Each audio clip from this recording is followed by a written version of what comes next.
Even our play other sports during those seasons when they have free time, they come in and they wrestle. As far as the kids go, this started at middle school. A lot of these kids have came through the middle school program that Rialto is doing right now. So becoming a student athlete is a lot harder than just going in the classroom because you have to maintain your grades, plus go to practice every day.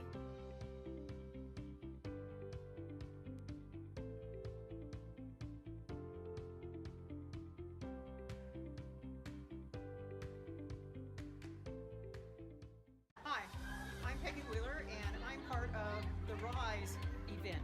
And RISE stands for Rialto Inspiring STEAM Education. And this event, we've had 500 students every day on Tuesday, Wednesday, Thursday, and Friday.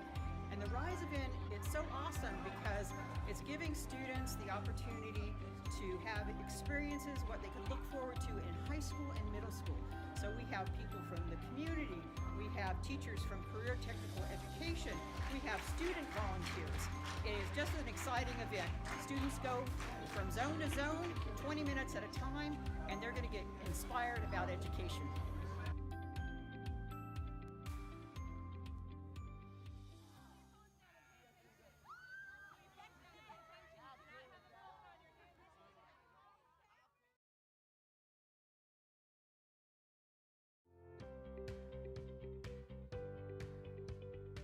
My name is Joe Paluba.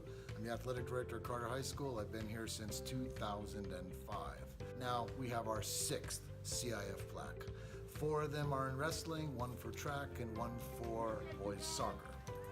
I do believe with the accomplishment that has just been achieved this past weekend, the boys achieving a 3rd CIF title, that is a district record. A lot of people wonder what they have to do to work so hard to get to this point where we have 9 CIF placers, stuff like that. It's not one thing. It's these guys. What a lot of people don't realize, these guys wrestle year round. Even our guys that play other sports during those seasons when they have free time, they come in and they wrestle. As far as the kids go, this started at middle school. A lot of these kids have came through the middle school program that Rialto is doing right now. So becoming a student athlete is a lot harder than just going in the classroom because you have to maintain your grades, plus go to practice every day.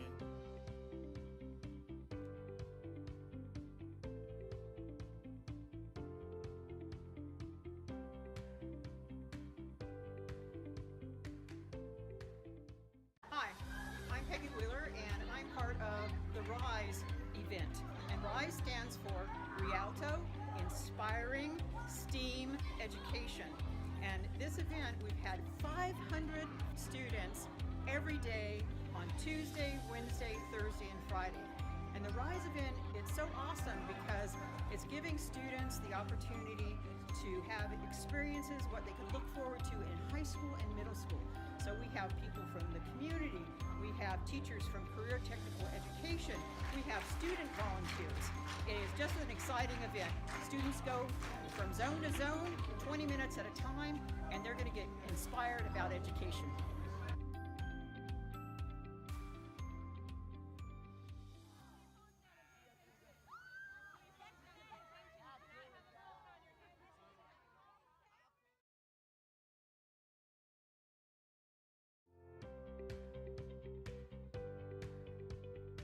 My name is Joe Paluba.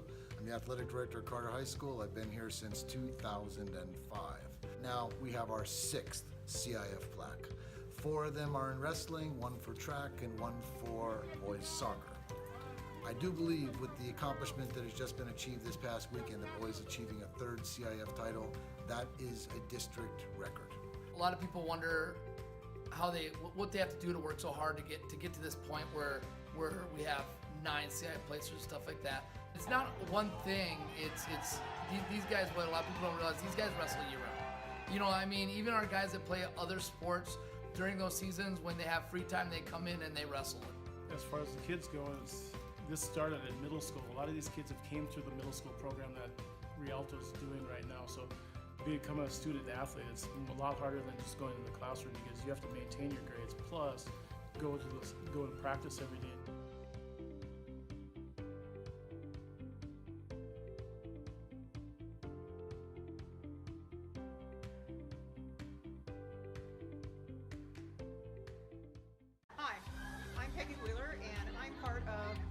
RISE event. And RISE stands for Rialto, Inspiring STEAM Education. And this event, we've had 500 students every day on Tuesday, Wednesday, Thursday, and Friday. And the RISE event, it's so awesome because it's giving students the opportunity to have experiences, what they can look forward to in high school and middle school. So we have people from the community, we have teachers from career technical education, we have student volunteers. It is just an exciting event. Students go from zone to zone, 20 minutes at a time, and they're going to get inspired about education.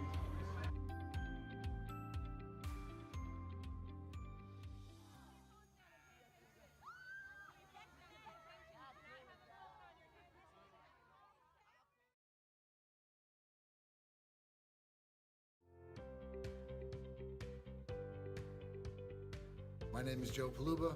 I'm the athletic director at Carter High School. I've been here since 2005. Now we have our 6th CIF plaque. 4 of them are in wrestling, 1 for track, and 1 for boys soccer. I do believe with the accomplishment that has just been achieved this past weekend, the boys achieving a 3rd CIF title, that is a district record. A lot of people wonder what they have to do to work so hard to get to this point where we have 9 CIF placers, stuff like that. It's not one thing. It's these guys. What a lot of people don't realize, these guys wrestle year round. You know, I mean, even our guys that play other sports during those seasons, when they have free time, they come in and they wrestle. As far as the kids go, this started in middle school. A lot of these kids have came through the middle school program that Rialto is doing right now. So becoming a student athlete is a lot harder than just going in the classroom because you have to maintain your grades, plus go and practice every day.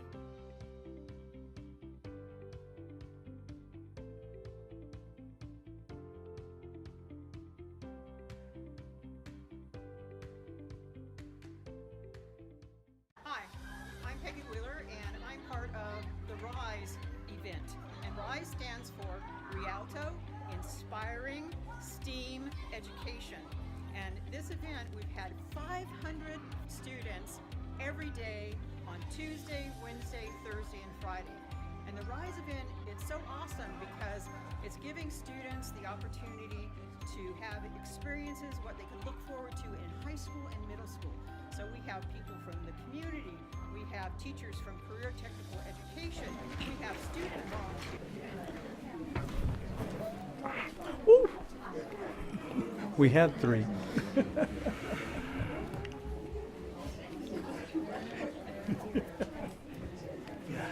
Thank you. Okay.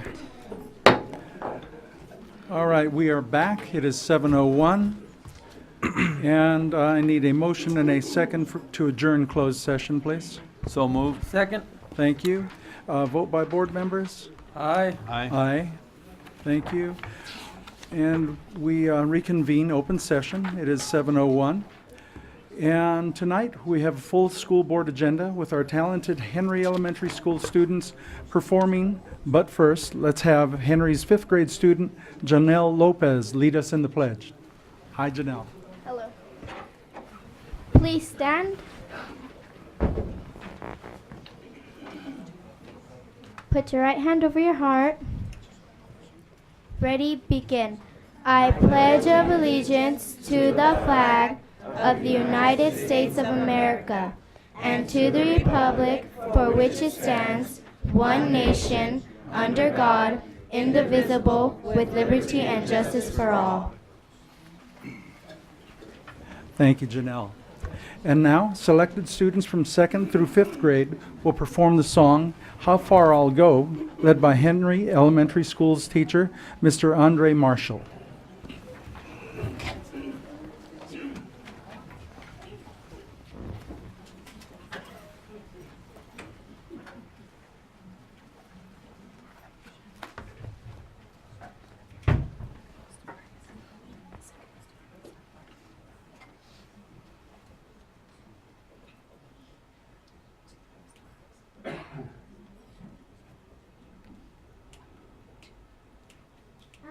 I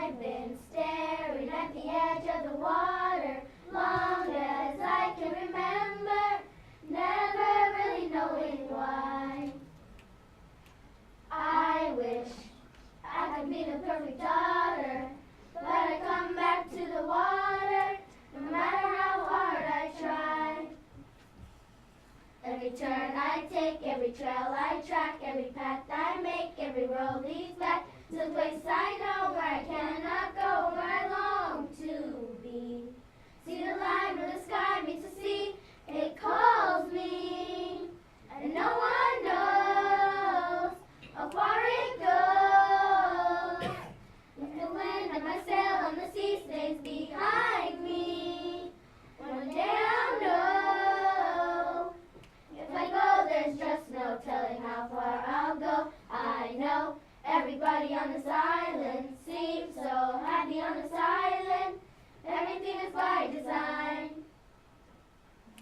I know everybody on this island has a role on this island, so maybe I can roll with mine.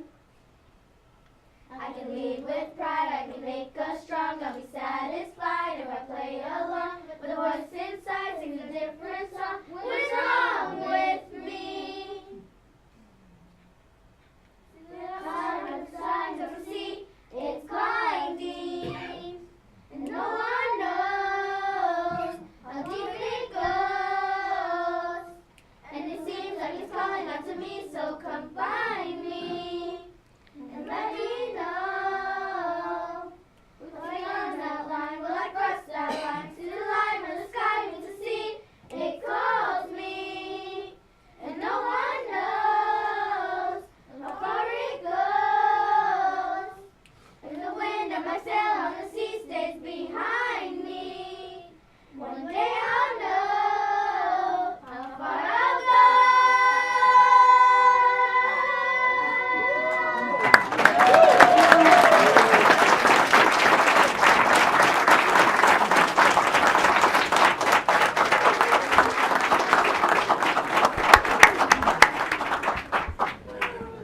Okay, thank you, Dr. Moreland, and parents and guardians for supporting our talented students.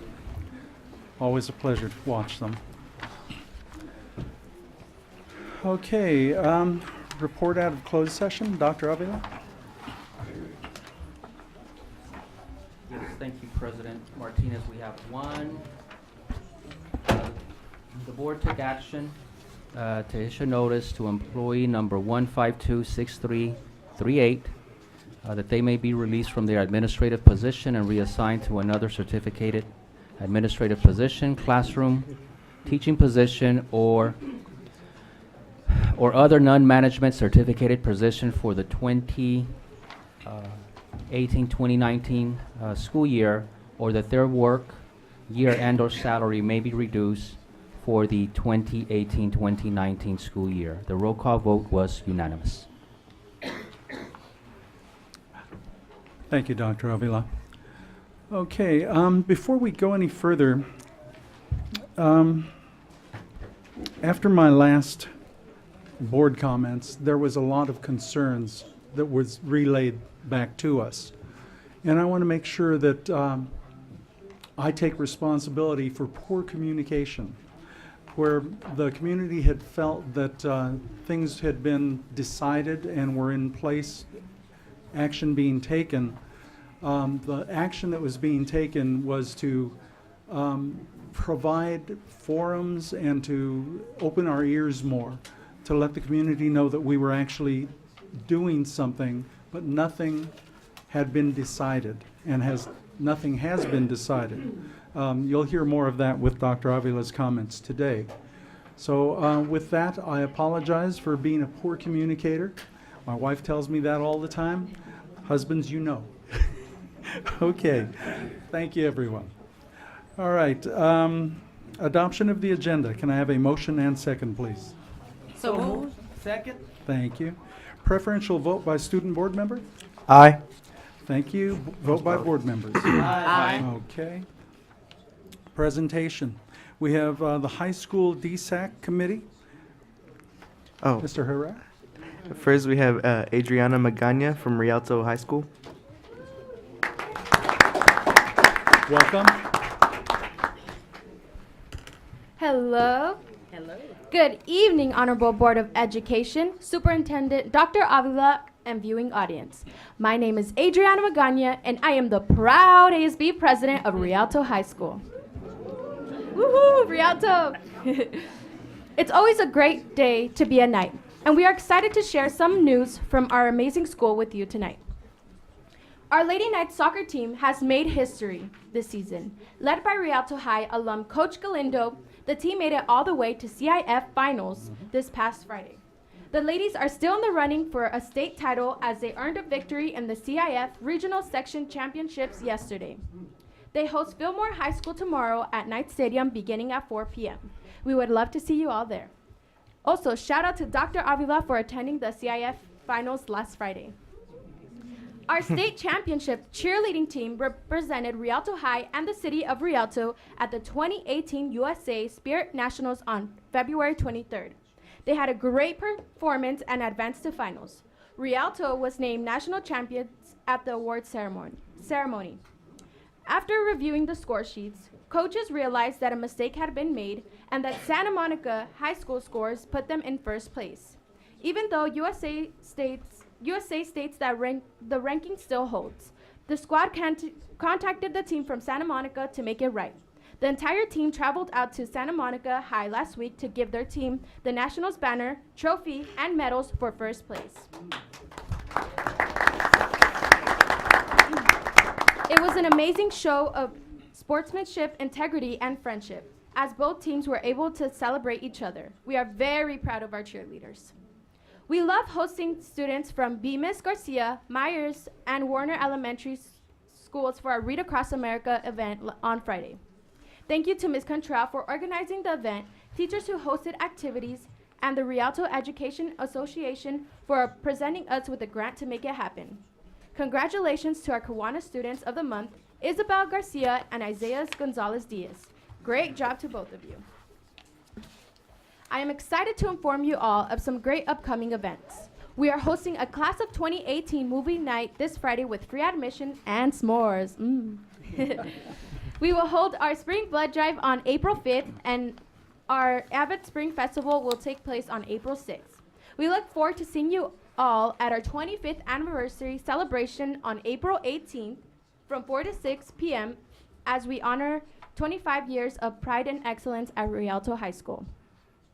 Congratulations from Rialto High to Ms. Fawcett on your award tonight for Employee of the Quarter. You always have a smile for us, and we appreciate all you do.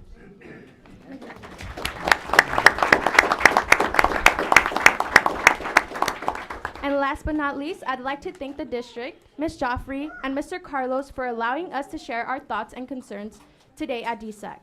We appreciate you for wanting to hear what students are feeling. Thank you for your time, and I look forward to seeing you on our campus and at our events. Have a great Rialto Day. Well done. Next, we have Kashmila Ali from Carter High School. Welcome. Good evening, Honorable Board of Education, Superintendent Dr. Avila, and viewing setup. My name is Kashmila Ali, and I'm the AZ President at Carter High School. Great. Thank you. And I would just like to apologize for my voice today. I'm a little sick. So moving on, I just wanted to congratulate Ms. Fawcett right now. Ms. Fawcett, you are amazing, and you are one of the best people that I've ever met. And your dedication is thank you. And your dedication is seen in everything that you do, the hard work that you put in everything. And I'd like to congratulate you and everyone in the nutritional service department for all the hard work that you do. Carter appreciates you. Thank you so much. So moving on Saturday evening, Gabriel Herrera, Jocelyn Vega, and Lauren Dunn performed at the San Bernardino County High School Honor Orchestra, and they, out of 350 students, they were selected to participate in an 80-piece orchestra. So I know Jocelyn Vega and Lauren Dunn, and they work extremely hard for this, and I know for a fact that this is Jocelyn's dream, and that's to play, and that's to be part of an orchestra. So congratulations, Jocelyn. Next, Carter released our Roar magazine, and this magazine showcases everything that goes on in Carter.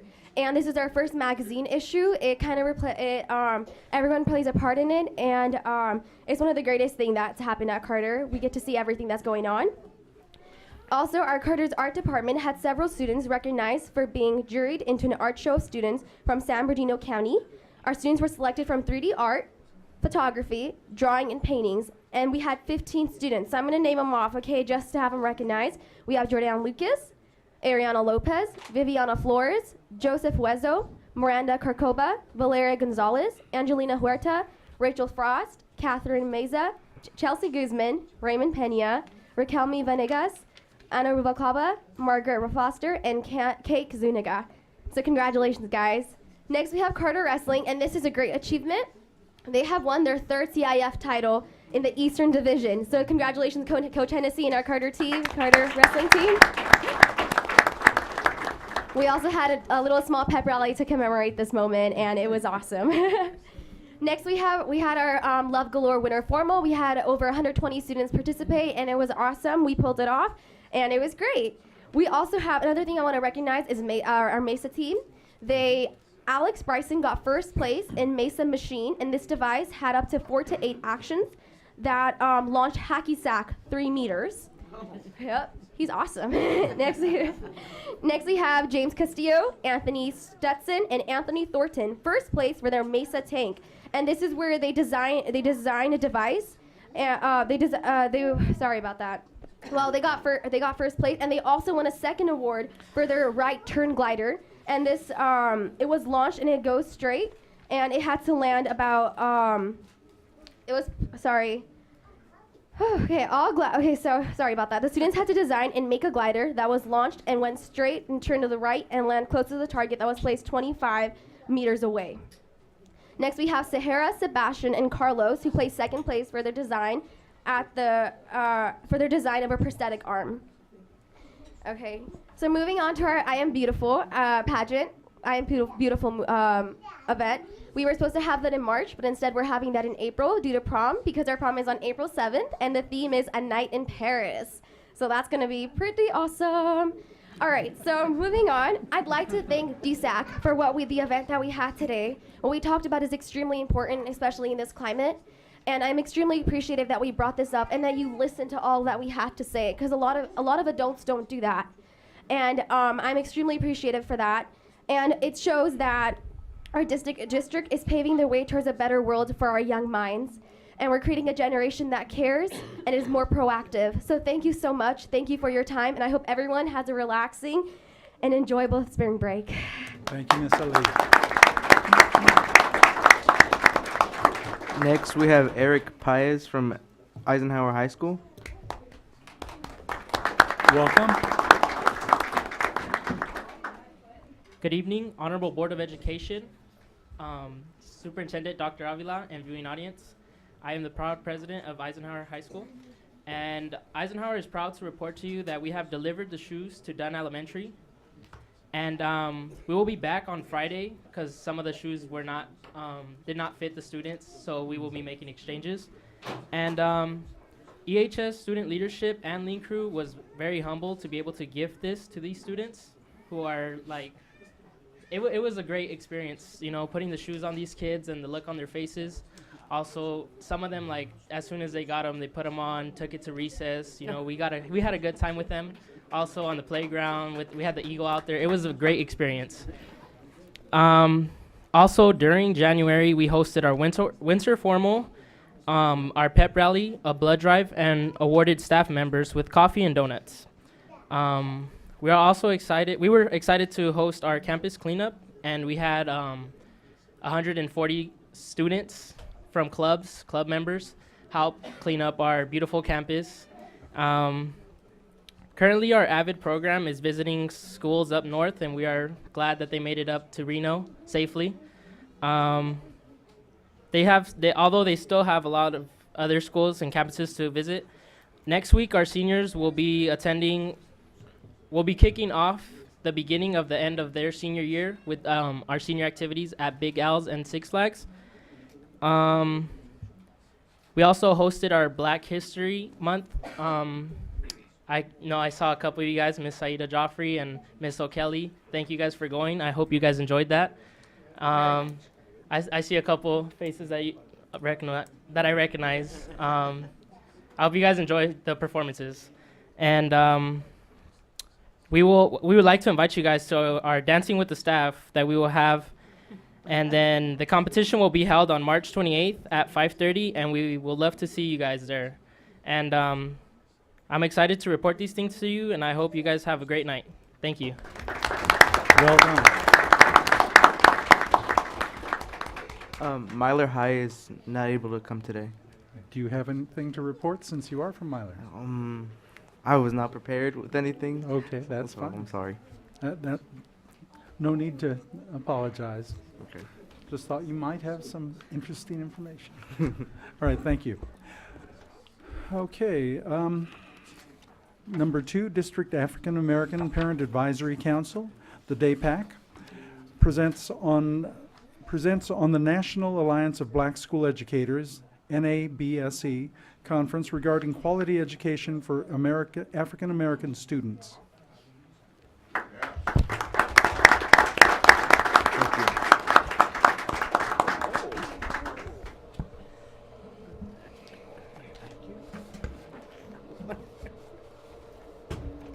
Well, greetings, Board President Martinez, distinguished board, and Superintendent Dr. Avila, and community.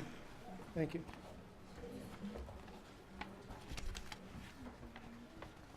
My name is Paul Scott, proud Vice President of District African American Parent Advisory Council Board. Let me also introduce my fellow DAPAC board members, Board President Brenda Parker, our Secretary Leslie Evans, and our parliamentarian Gina Heyman.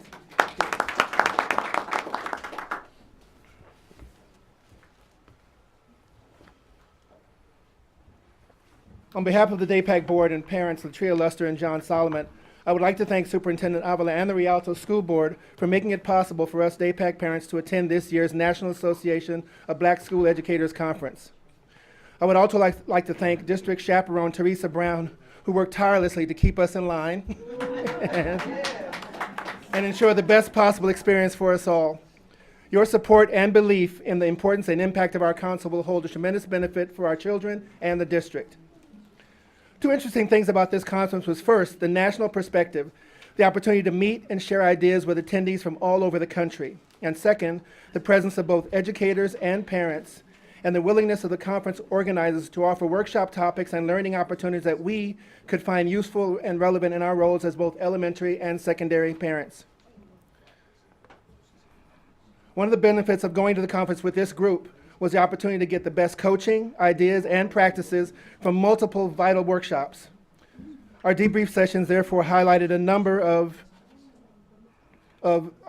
amazing ideals from parents and educators all across the country.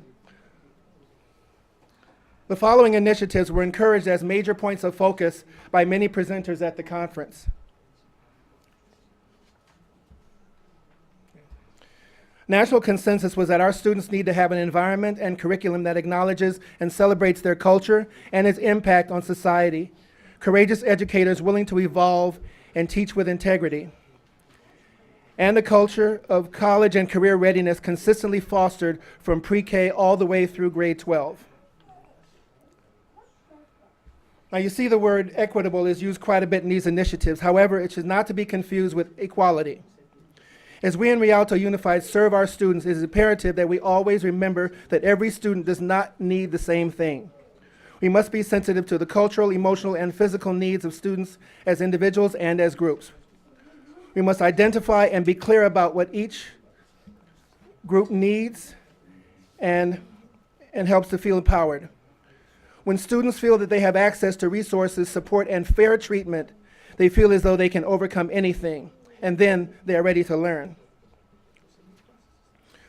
One prevalent issue highlighted at this conference was a widespread lack of consistent focus and follow-through on district promises and programs relating to Black children, such that at the 45th annual meeting of some of the best and brightest minds in education, the main topic of a discussion was still, why are Black children so far behind?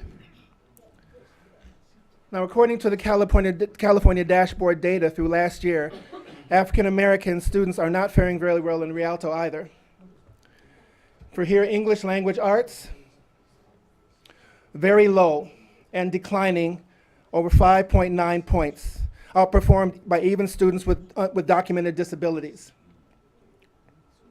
In math, very low, no growth at all.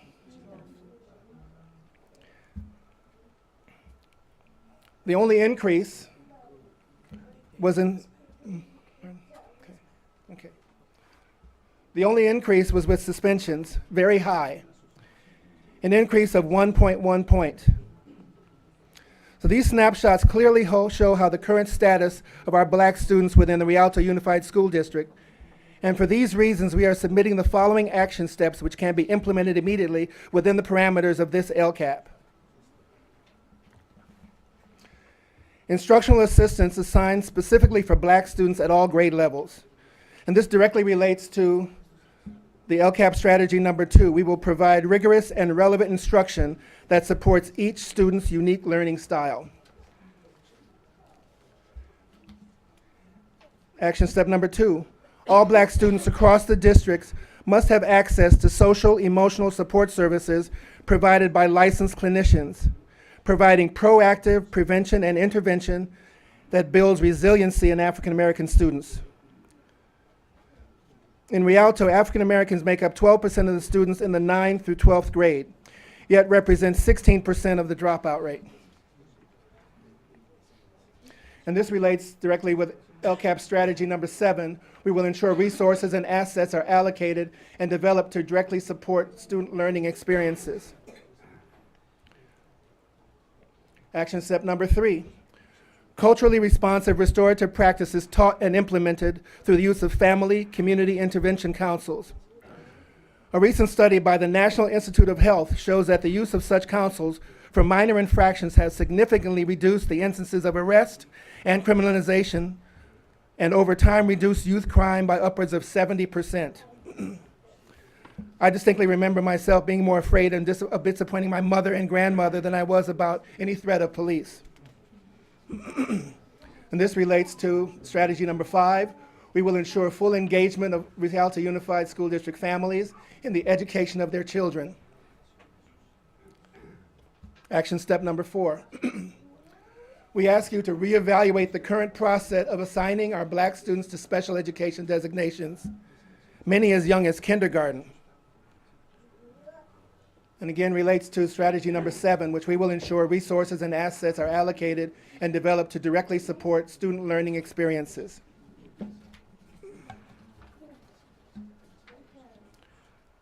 And number 5, to create a task force specifically designed to address and monitor the achievements and successes of African American students.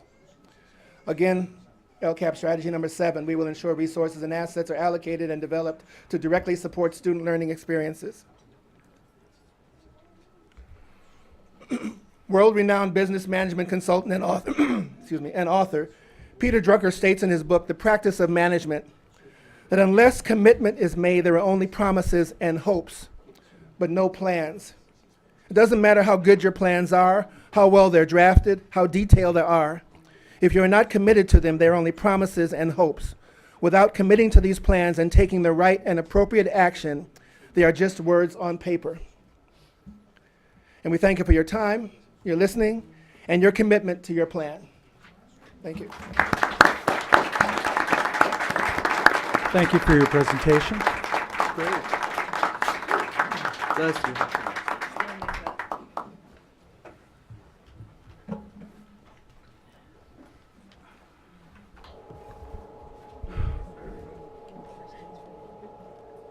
Do we have any comments or questions from the board?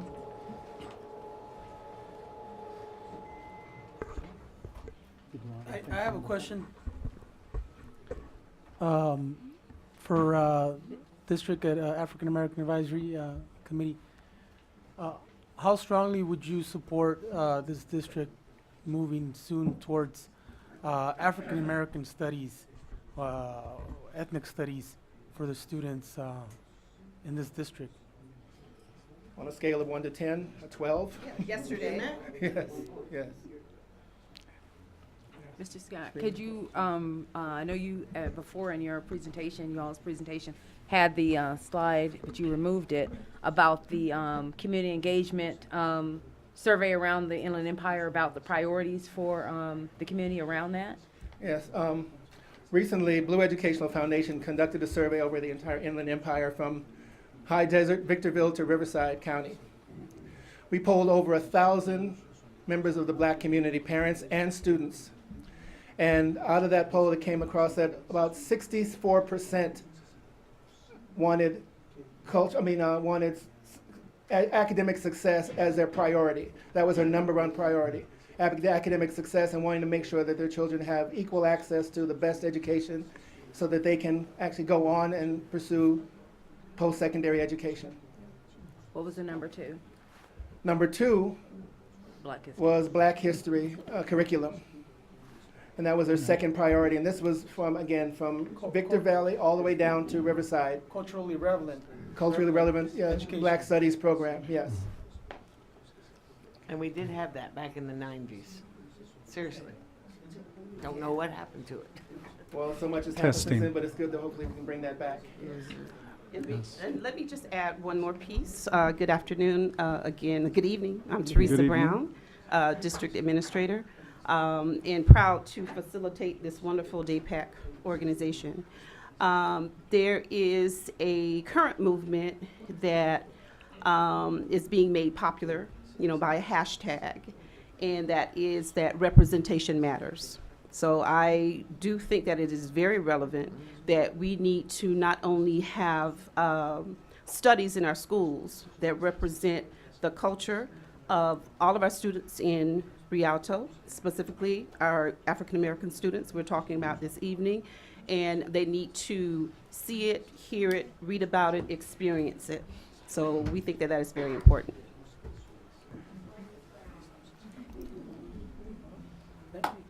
Thank you very much. Well presented.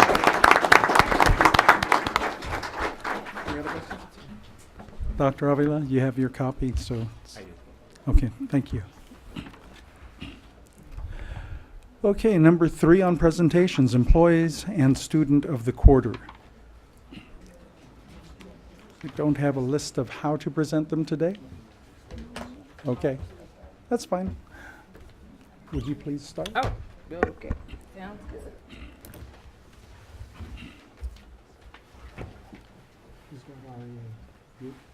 Sorry, I have the student.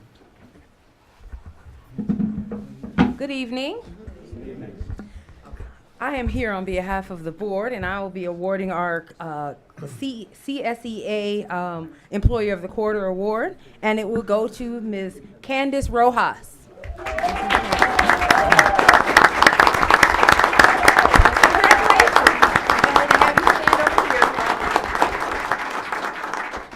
Candice Rojas is a library media technician, one, at Trapp Elementary School as their district employee, and she's the district employee of the quarter. Ms. Rojas was born in West Covina to Mark and Alma Rojas. Her mother works for Rialto USD as a language assessment center. You have your family here? Where's Mom? Okay, Mom, come on up and come stand with her at least. Or are you taping? Okay.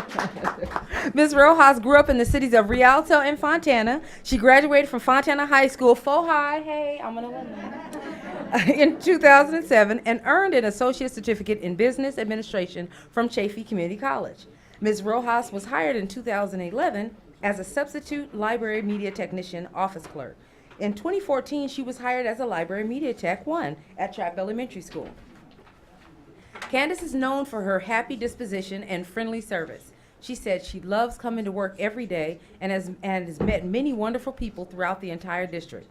She added that the Trapp team is an amazing group of hardworking individuals who inspire her and create an environment that is full of positive energy. How many people from Trapp do we have? We've got the principal, okay.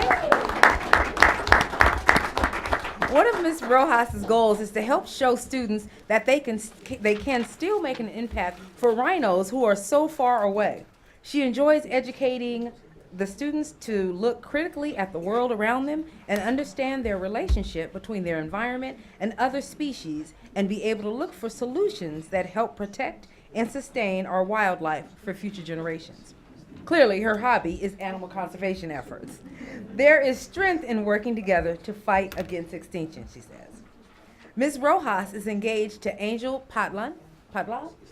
Is that him taking pictures? Okay, Angel, I'm going to allow you to stay right there so you can get the moment, but when we take the official picture, you come and join us. Ms. Raquel Torres, president of CSEA, added, where's Ms. Raquel? Oh, there. Oh. Do you want to read this section here? Oh, okay.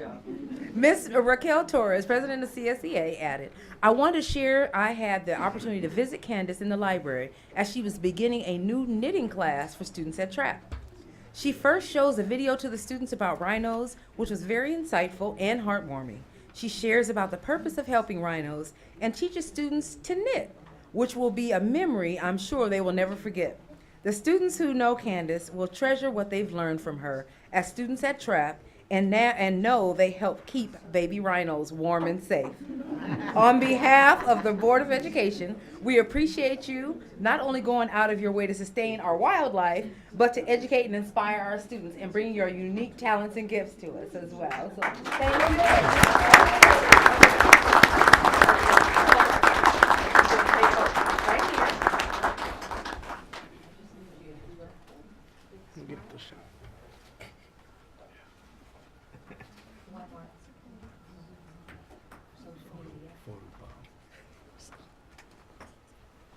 And can I just have both of you in here as well, all of you, all three of you, please.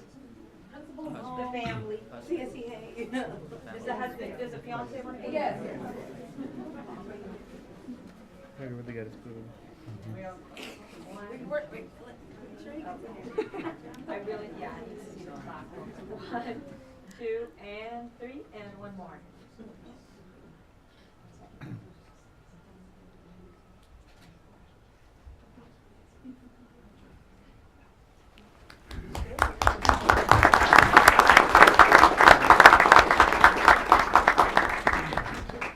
So at this time, Ms. Candace, would you like to say a few words? And you can take one there. I can hold that, or you can sit that.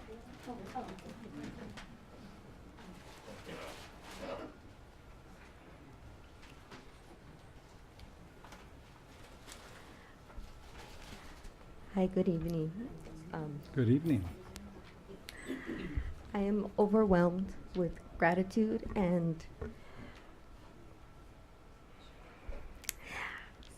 I'm overwhelmed with gratitude and profoundly honored to be given the recognition for the work that is near and dear to my heart.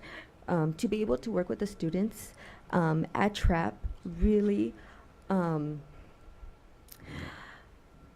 is the ultimate reward, to see them volunteer to learn how to knit, which can be frustrating at times, but they stick to it and really truly show that they want to help and directly contribute to conservation of rhinos, which blankets actually play a major role in helping them survive.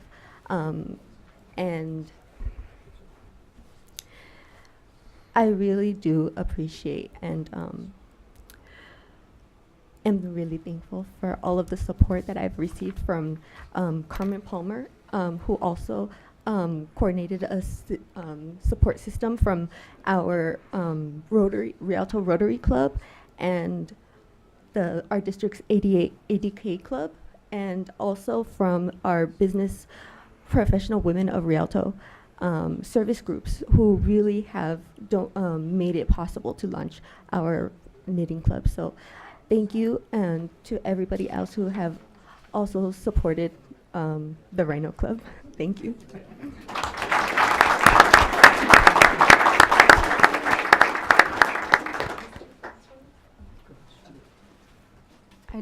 Hello, I'm Roxanne Dominguez. I'm the very proud principal at Trapp Elementary.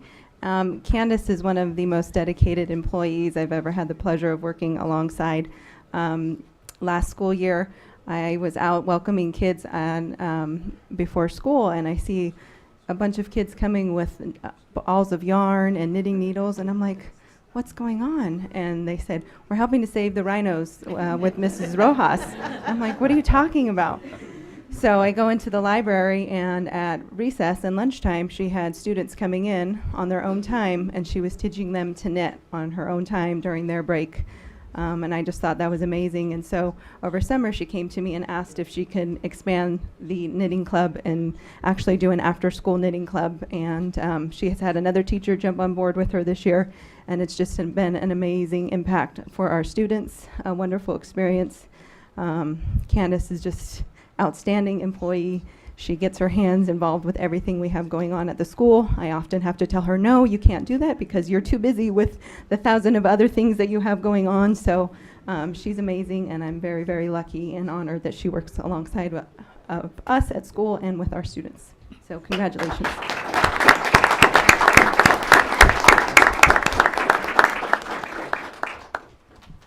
Congratulations, Candace. I just want to invite and encourage anyone who would like to go on Wednesdays after school to observe the classroom. It's really amazing. I went and saw what takes place, and the very first day there was the start of a first class, and they were showing a video, and I'm telling you, when Roxy shared the story with me and I went down there, I love animals, and it's just very heartwarming, and I'm glad and proud that you're a CSEA member. Thank you, and you're helping everyone.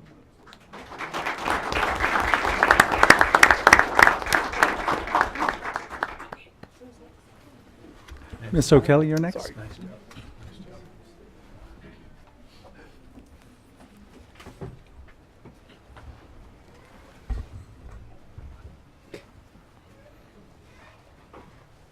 Well, Candace, I may have to stop by. No one ever succeeded in teaching me how to knit. I tried. Okay, well, I am really excited to be giving this award. So I will start off by saying the Rialto Education Association selected Carter High School counselor, Mrs. Joyce Hampton, as the district's REA Employee of the Quarter. Miss Hampton, come on down.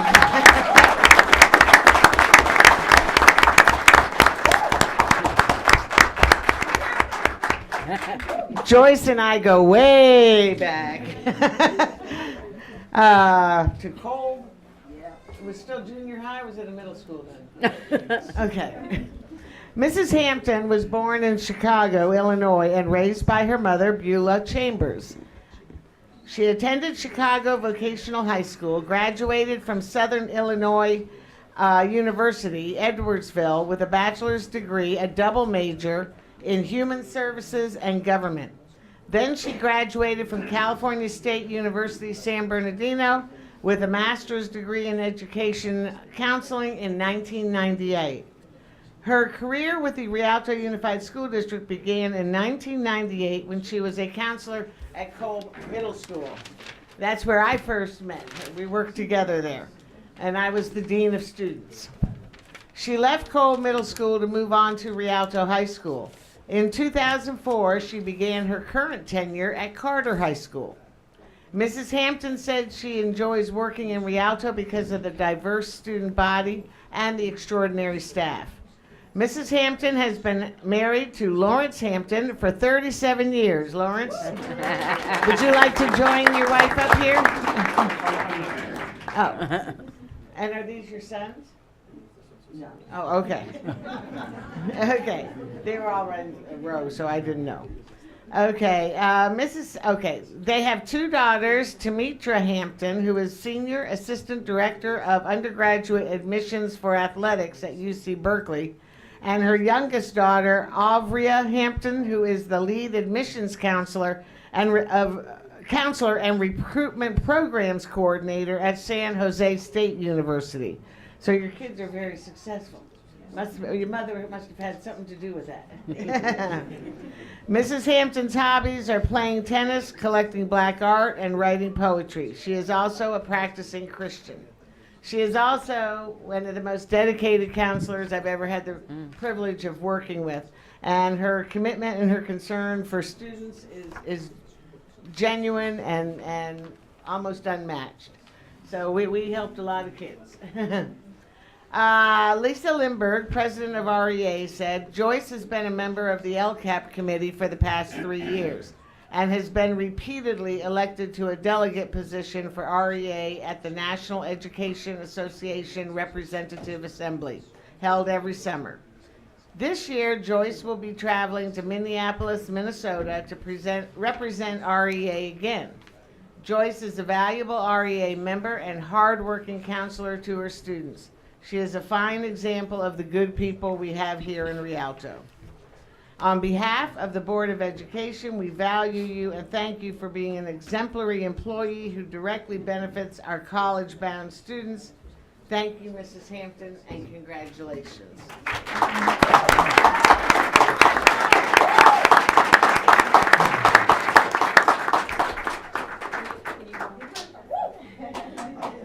Oh.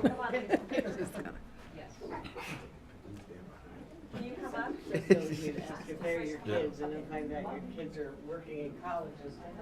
I'd like to see the husband in there somewhere. Can we, because it looks like you just had the head on your body. Okay. And, there you go. Okay. Just the clockwork. 1, 2, 3. Elon Musk. One more.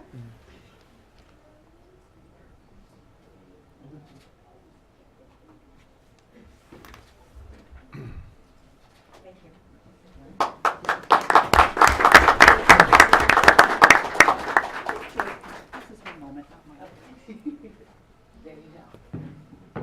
Good evening, everyone. Good evening to our distinguished board members, Dr. Avila, our superintendent, to my husband, and to our guests. I'd like to thank everyone for bestowing this honor on me. I don't even feel like I work because I love working with students. This is what I love to do, and I think this is what God has ordained me to do. Really, I really believe, and I give him all the glory and the honor and the praise for anything, any good thing that has happened to me. My husband, my children, this position, I give the glory to him because I don't deserve it. Really, I don't. I don't. I feel blessed that I have the ability to get up every morning and go to a place that I want to go to work with students I want to work with, to give everything I have to every student. No matter who it is, I want to give my best to that student every day of my life. And it's a joy to do it. It's a pleasure to do it. I want to do it, and I want to continue to do it. It doesn't even feel like I've been here 19 years. It's gone by so fast. And to still enjoy it after 19 years is a blessing. It truly is. And I thank you for this opportunity, and I want to continue to work hard for the district and do my best. Thank you so much.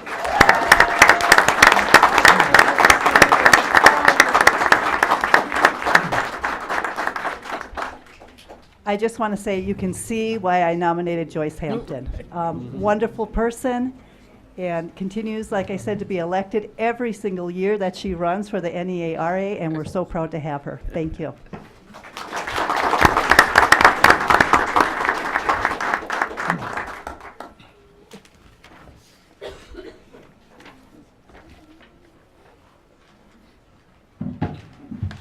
Kind of excited about our next person coming up, but before I invite him up here, just to share with you that for decades Rialto Unified School District has had a rich tradition of honoring employees of the quarter, and it's a proud tradition that we are privileged to continue in recognizing some special staff members from the teaching, classified, and management union teams. But tonight we're going to make history because we're adding to that rich tradition. And the way we're going to do that is we're going to call Mr. Oscar Vera. He's 10 years old.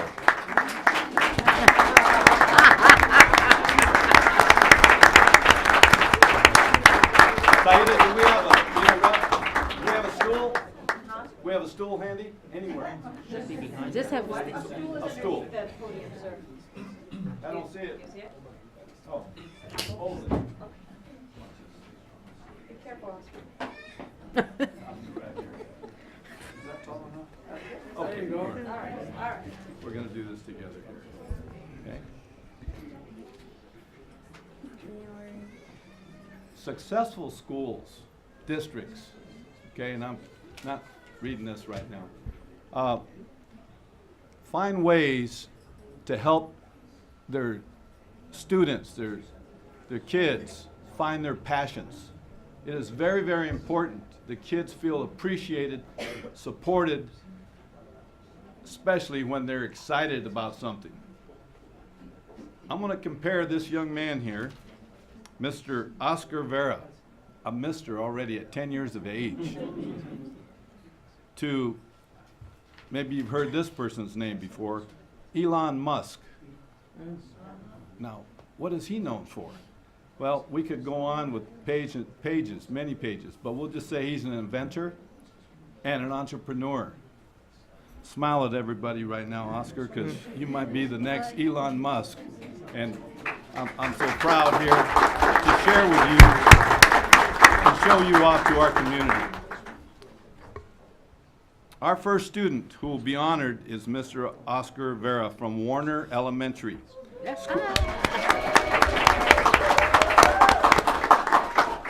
Oscar was born in Pomona. He's the eldest child of the Vera family and Myra Vera Rizzo. Are you here? You drove them here and you're taking pictures. Continue to take the pictures and then we'll have you up in a little bit. He has two siblings, a brother, Adam, and a 3-year-old sister. Wave if you're out there right now. So we have his 3-year-old sister, Bella, and is Adam here? Oh, there's Adam back there. All right, that's awesome. Okay, Oscar began his education at Warner Elementary School since kindergarten. His favorite class is band. He plays the trumpet. He enjoys learning mathematics and higher numbers. His passion for math and science led him to a local sweepstakes at a county recognition, yes, at the age of 10. He made history this year at Rialto Unified School District, winning a second-place trophy for the 4th and 5th grade category, as well as overall sweepstakes trophy for special recognition for his project entitled A Battery That Makes Sense.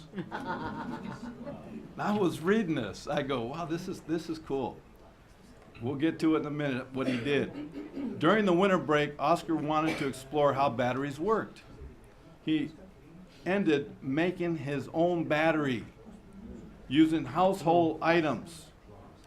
He soaked strips of paper towels in a solution of vinegar and salt water, and then put these soaked strips of paper in aluminum foil. He then stacked the aluminum foil with 4 pennies and 4 nickels between the foil, creating a stacked battery. This was an innovative way of designing his own battery. He didn't need to go to Harbor Freight or Home Depot. He just makes his own batteries. Awesome. We're so proud of you. Oscar enjoys biking, playing Legos, drawing, and, being a kid. We got to have balance in our lives. According to Warner Elementary School principal, Mrs. Adria Roman, are you here? Andrea Roman. You got to be proud, the whole family of teachers. Oscar is an amazing 4th grade student. He always works hard to reach his goals and does not give up. He is known to be sweet, caring, and friendly. He's grown to be a very independent and responsible young man. Oscar's teacher, Mrs. Cabrera, are you here? Oh, there's the teacher too. Proud moment. Said that he is well liked by all his peers. Oscar is always a very polite and considerate kid. He's a hard worker who loves math and science. He loves routines and works well with others and order and structure. I am privileged to be his teacher, she said. Oscar loves Legos, and his long-term goal is to design his own brand of unique Legos. A student who uses his skills to focus, compete, and wins not 1 but 2 top science awards and shows great sportsmanship on his campus gives him the edge to earn the Student of the Quarter Award. Congratulations, Oscar, because you have made history tonight. Come on up here. We're gonna give you a chance to speak. So we have all of the boys, the principal, his little brother, little sister, his dad. Get a little bit closer up here, Oscar. Closer. Okay. Alrighty. And this is our inaugural student award, so is it okay if the board joins in the historical moment, please? Yes, that's perfect. Okay. Right in the middle, Oscar. Let's get everybody going here. Dr. Olivan, come on. Don't be shy. It's a live board meeting, so we gotta, yeah. Let's keep it moving. Okay.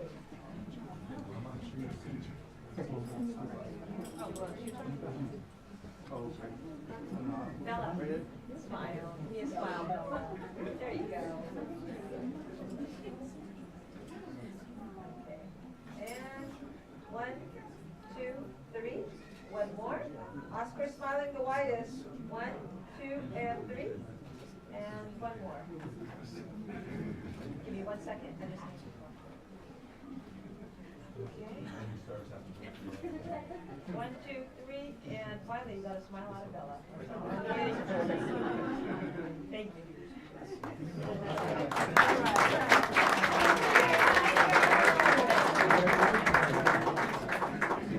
Whatever comes to your mind, you can say thank you. You can just say, hey, I really enjoyed this, and I love school, love my teachers.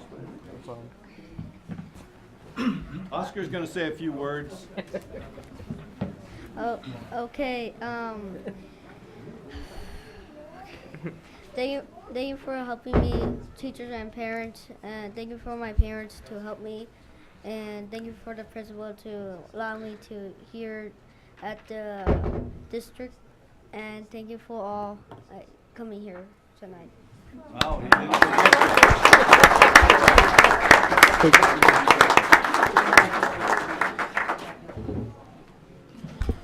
Oscar.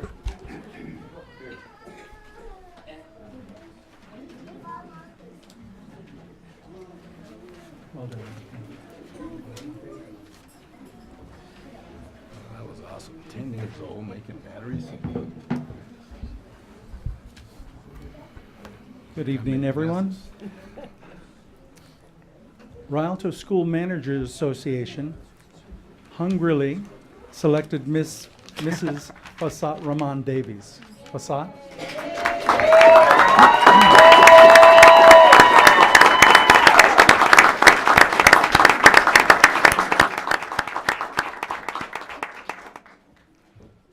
You doing okay? I don't know. Fasad is the Assistant Director in Nutrition Services as RSMA's Employee of the Quarter. Please come up, Ms. Fasad. Yes, you're here. Ms. Davies was born in Lagos, Nigeria, in West Africa. She was raised in Lagos, but later moved to the United States for better opportunities, which began in the city of Rialto in 1987. She attended Holy Child College in Lagos, which is a high school. She received her associate's degree from San Bernardino Valley College and then earned her business degree with a concentration in information management from Cal State San Bernardino. Ms. Davies began working at the RUSD in 1995 as a kitchen lead at Kolb Middle School. Since then, she has worked in multiple nutrition areas, including the Central Kitchen and Eisenhower High School. I didn't hear anything when I said Eisenhower. Boy, oh boy. Okay. Better Okay. go First in the story. Yes, I just had to make sure you didn't doze off on Okay. us. In August 2010, she served as a field supervisor. 4 months later, she began working as an interim supervisor for the secondary sites. In 2016, Ms. Davies was promoted to the Central Kitchen Assistant Director. Serving the district for 23 years, Mrs. Davies said she is very passionate about her job and the service she provides to students and stakeholders. She enjoys observing the daily positive engagement that the Central Kitchen contributes to students. According to her philosophy, feeding students provides improved academic achievement. Feeding students provides improved academic achievements are the highest priority. As we all know, a hungry child cannot focus on learning. Mrs. Davies has been married to Oseni for 23 years. Is he here? No, actually, yes, educational engagement. He's a teacher too. So Oh, that's what's okay. going on tonight. He's a teacher, other duties as assigned. We all know that. They have 6 children, 3 daughters, and 3 sons. Are they here tonight? My kids, they're in college, in New York, San Luis Obispo. My 3 girls, they're not here. They're in college. In Colombia. Oh, my They're in goodness. college. They're in New York, Colombia, San Luis Obispo, Cal Poly. So they can't be here, but my 3 boys are here, the youngest. Please invite them up.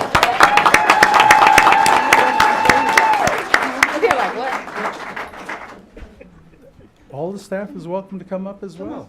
We're, Come on up there. come on. This is not for me, this is for my employees. And my sister is here too. She says this award isn't for her, it's for her employees. Yeah, come on. Come on. Okay, 3 daughters and 3 sons. The daughters, who are all in college, please, yes, everybody come up. You're right. How is this for a support package? Don't be shy. Go on up there. Don't be shy. If you came for it, go up there. Okay. They have 6 children, 3 daughters, and 3 sons. The daughters, who are all in college, are Zuni, age 22.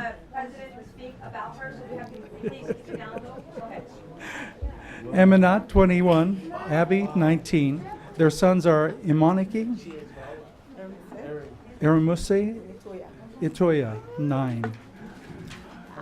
In her spare time, Miss Davies enjoys dancing, building relationships with others, and gardening. She said she is very, very humbled and grateful for the honor that it is her privilege to have nominated by her colleagues, especially Mrs. Christina Krishar, a colleague who nominated her. In her nomination, Christina said that Fossat's ability to preserve and shine in times of chaos is something that she had never seen another individual excel the way that she had and does. Her care and compassion for her job is contagious.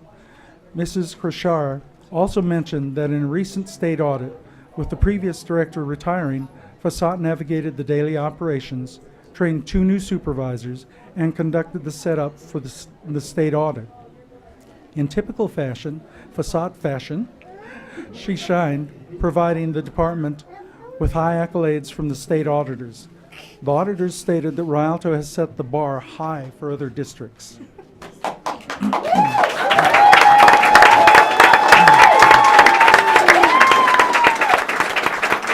I'm not going to ask Mrs. Connie Richardson to come up. I'm not sure she can get through.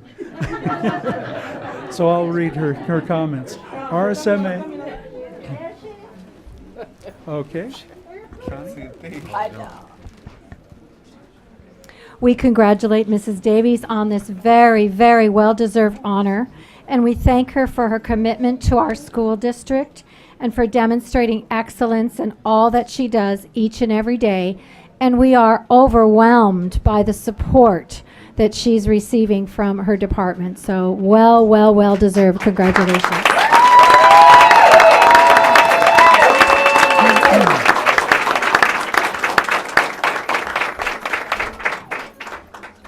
Providing thousands of students a well-balanced meal is an enormous job, and one that the district and its Board of Education commends you and Nutrition Services for, doing day in and day out. Thank you, Ms. Davies, and congratulations on your well-deserved honor.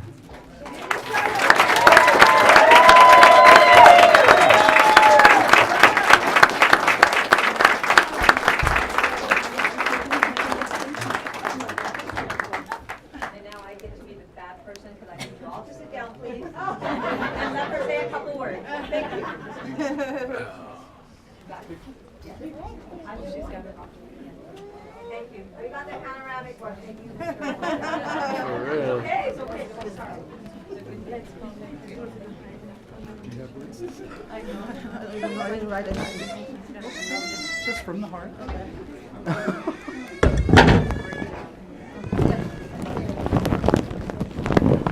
like the stage. He didn't want to leave. He wanted to be in the limelight. Yeah. I'm sorry, I'm so nervous. I have anxiety attack. I didn't write any speech, so I'm just going to speak from my heart. Rialto is my home, my second home. You could see my extension of my family here tonight. I went to school for different things, not feeding people, but I landed right here in Rialto, and I fell in love with the student of Rialto. Feeding them, even a small contributor to their lives, part from even in the classroom all the way to the adulthood, having a small impact goes a long way, and that kind of fulfill my heart, warm up my heart. I don't know what to say. Thank you very much. Thank you, Dr. Avila, the Board of Education, the guest, my employee, for all your support through the rough times, and we did it together. We did it.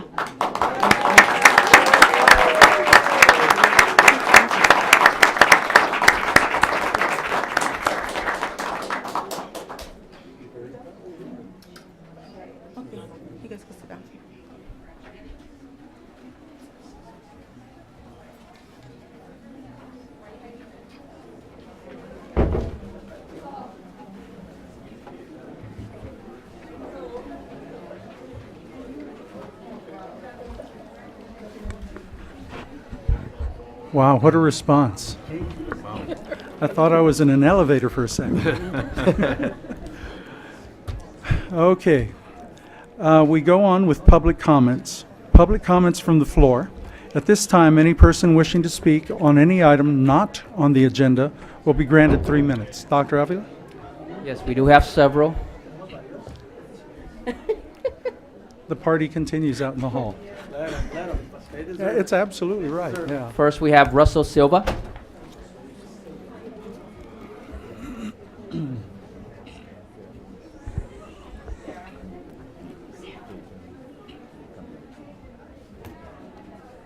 Welcome.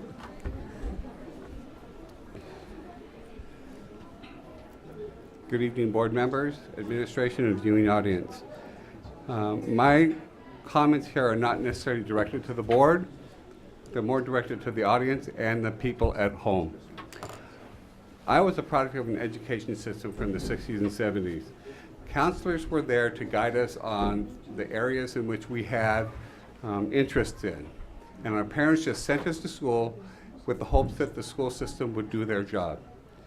Parents were not involved with what was going on with how we were developed. Times have changed. The district has a plan, and they need the community to be involved. This is an opportunity for parents to get out and help the school district provide the type of education that will help our children become the leaders of tomorrow. It is called the Local Control Accountability Plan, referred to as LCAP. It's found on the district's main page. It covers all types of what we have going on in the district: ethnicity, disability, financial status. It covers it all. There are 3 main goals that are involved with it. One of it is achievement. This is to ensure that students succeed in every grade level and demonstrate the readiness to go on to higher education, a career, or life in the 21st century. The next one is the conditions of learning. This is to ensure that students have access and opportunities for the highly qualified teachers and professionals that promote a culture of continuous improvement and achievement. And the last one is engagement, to create a positive, safe, and engaging environment for the students. This plan is an evolving plan from year to year.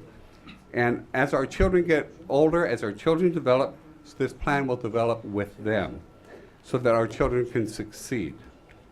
If anybody has any questions concerning this program, they can get a hold of Kelly Bruce, our lead innovative agent for education services. He can provide any information you need on how to understand what the LCAP plan means. You can also find the LCAP plan on the district's webpage. It's a little long, I've read through it, but it's worth reading and it's worth understanding so you can help your child succeed. You can also get some questionnaires that will allow you to, after you read portions of the plan, that will allow you to get involved with it.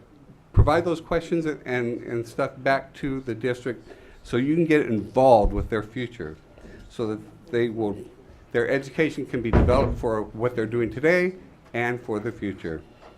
There's also another area that I'd like to address to you, and that is the California School Dashboard.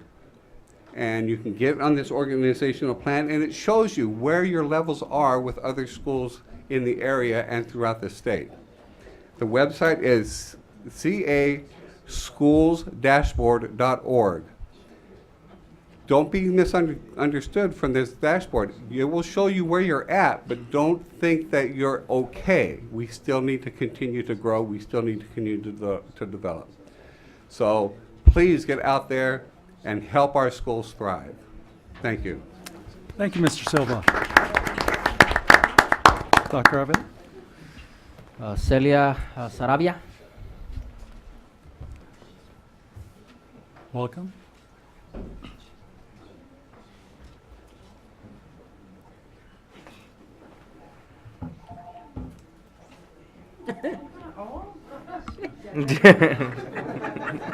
Seis minutos, doctor Macari, para mí. 6 minutes. Buenas noches, miembros de la mesa directiva. Good evening, members of the board. Presidente Mr. Martínez. President Mr. Martinez. Vicepresidente Mr. Montes. Vice President Mr. Montes. Superintendente Dr. Ávila y audiencia. Superintendent Dr. Avila and audience. Soy Celia Sarabia y represento al grupo de apoyo para padres de niños especiales. I am Celia Sarabia and I represent a group of support for children with special needs. Y esta noche estamos aquí para expresar nuestra preocupación And tonight we're here to express our concern referente a la seguridad de nuestros hijos, in regards to the safety of our children. estudiantes del distrito de Rialto. Students that belong to the Rialto School District. Últimamente hemos escuchado mucho Lately we've heard so much de que si los maestros y el personal de seguridad in regards to that if the teachers and the safety personnel o de las oficinas or the office personnel tienen que estar armados. must be armed.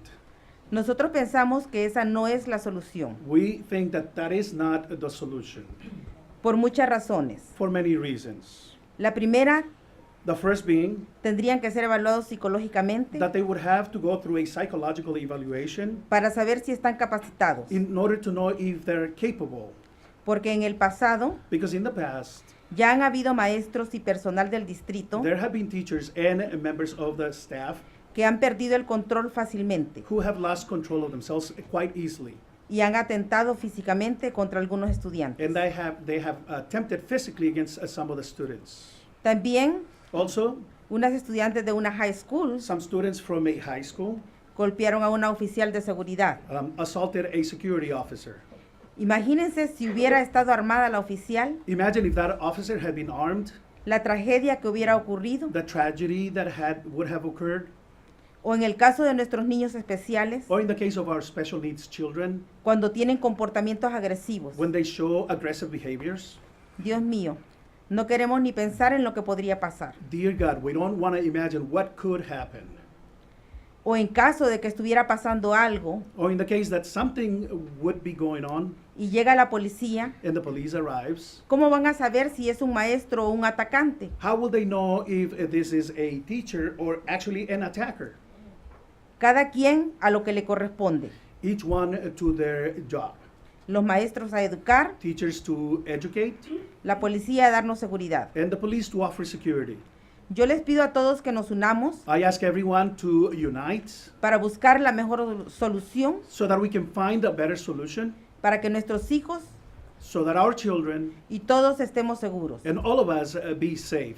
Y a los padres, And the parents, que les inculquemos valores a nuestros hijos that we inculcate these values in our children para que nos respetemos todos. so that we all respect each other.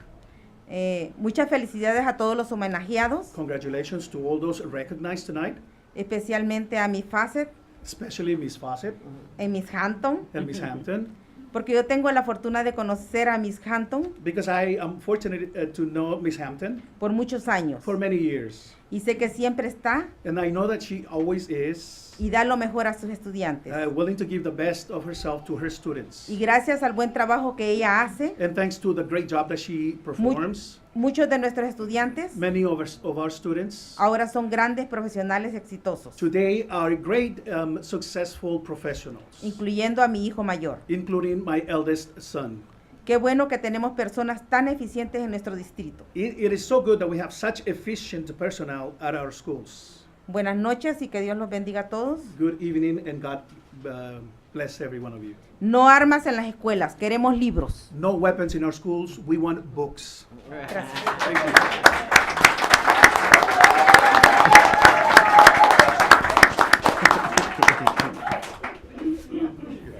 Mirna Ruiz. Welcome. Good evening, Board, Mr. Martinez, and viewing audience. Again, my name is Marna Reese, and I'm here also with a concern on the statement that was made by Mr. Martinez at the last board meeting regarding that you agree for staff to be armed. I know you did not specify on which staff, but it doesn't even matter. And I also agree with what Mrs. Alaya just said, that one of the things that we definitely need is more books. We do need safety. I do agree with that, of course. But we do already have policies in place. But if we would make sure that we follow the policies we have in place, then we would not need no arms. We have wonderful security guards. We have wonderful teachers. We have wonderful administrators.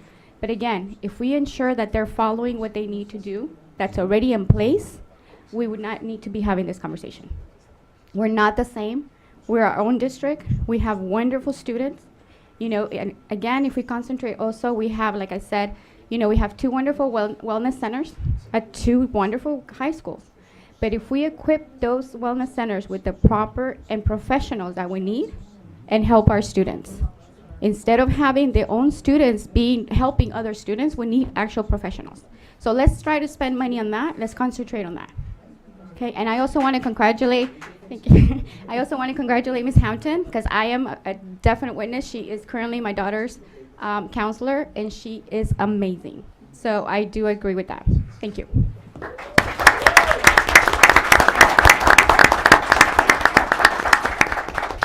Carol Malone.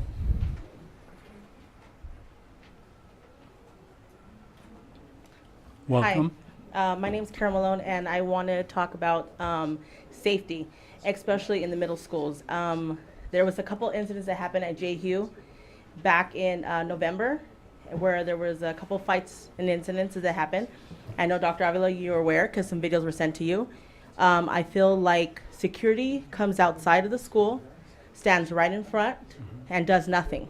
I was told that if I don't feel that my niece is safe, don't send her to school.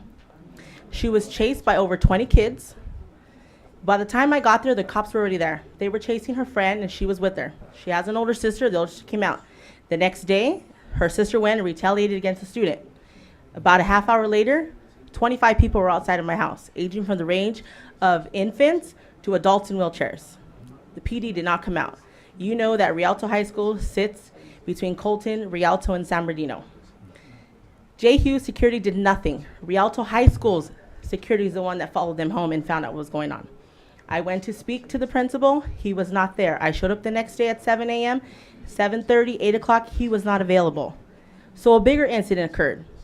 Mom, who doesn't have custody, got involved and decided to take the older sister and beat up the girl who was threatening my niece. And nothing happened. Let's move forward. I go to the school. Again, they're on break. I come to speak to John Roach, his last name. I hear nothing all week that they're on vacation. When they come back, I have to come to this office and find out who do I talk to. They said, go to the school at 9. Then the principal made himself available.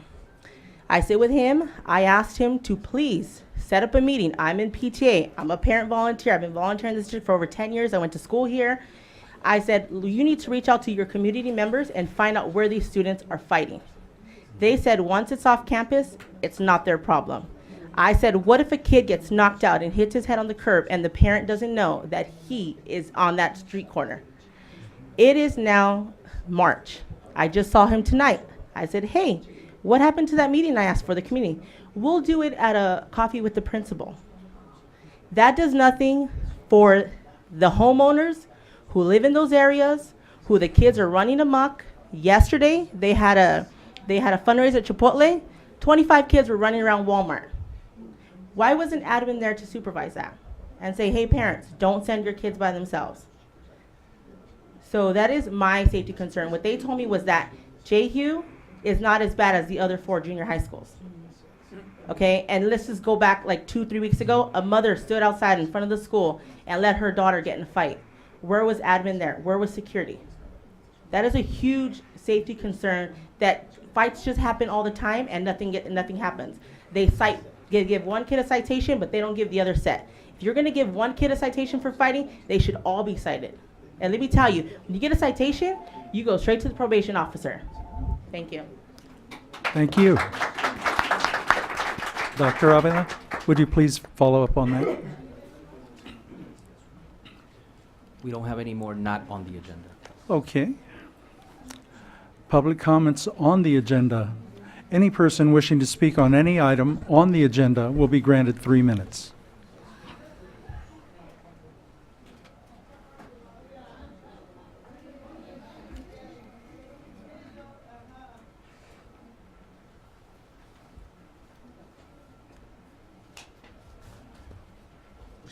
We have Sarah Aguilar.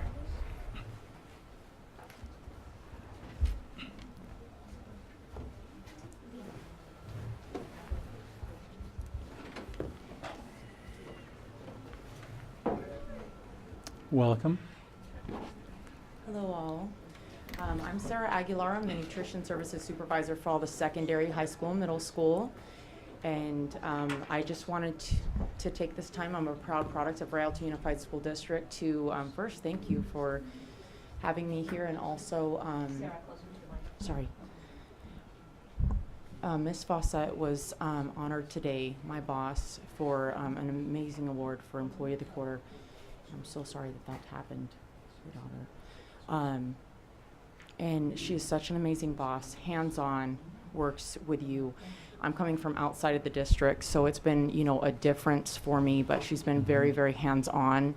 And the way she is with her passion and her heart for our students, it is just contagious and such a blessing, because the pride that I have coming back to the district, and for our students being able to give back to the district that built me, and having that passion at the top has really helped me to thrive. I'm so blessed to be a part of this amazing team that we have here at Rialto Unified School District, and I just want to thank her so much for, all of the constant guidance that she has given me, and her and Dr. Avila for giving me my position. I appreciate you all. Thank you.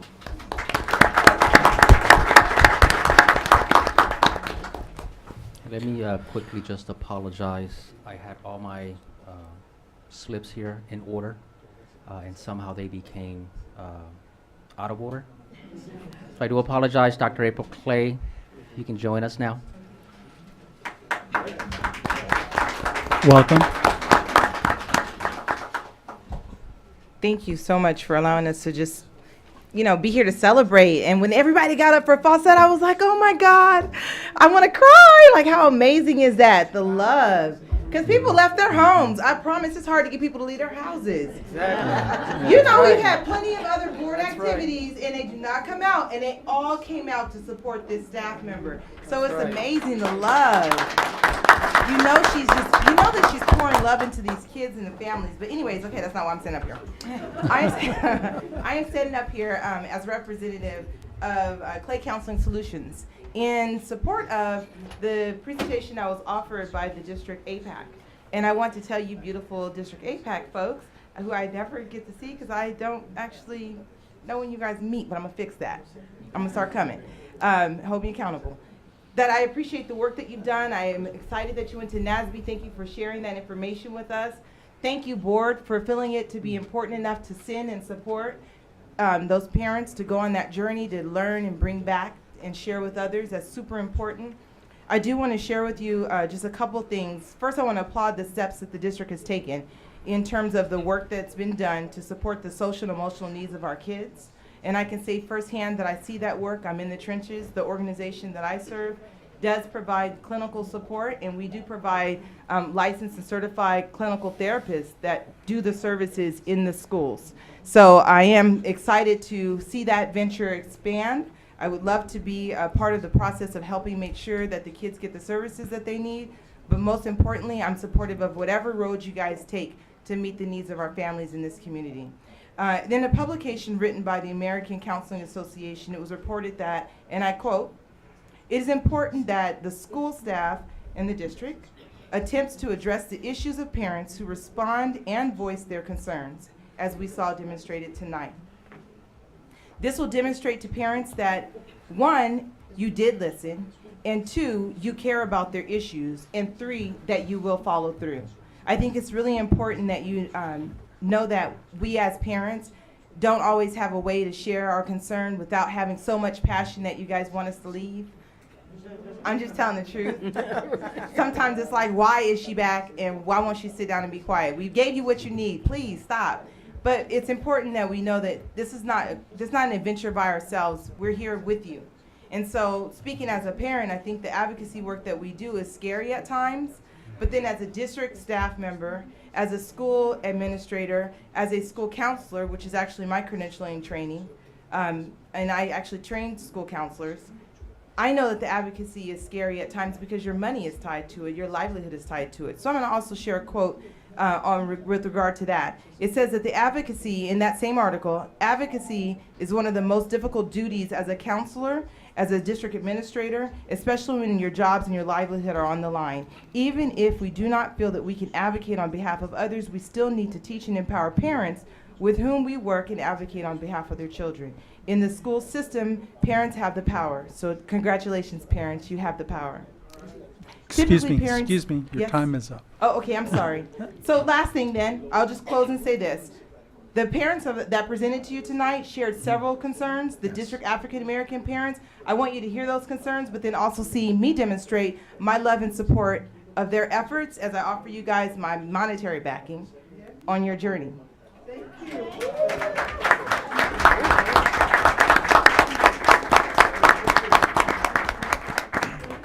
Thank you. Thank you for that support. Dr. Ravi. We have Gina Heyman.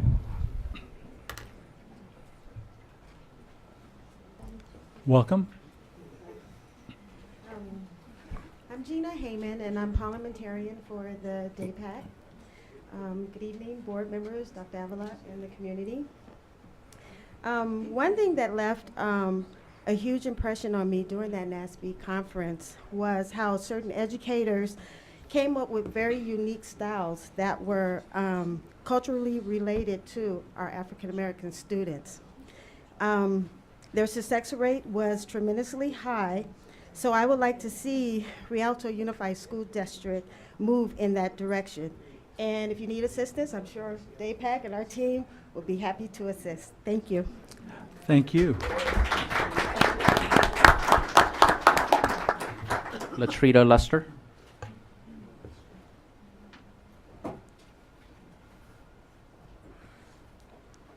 Welcome.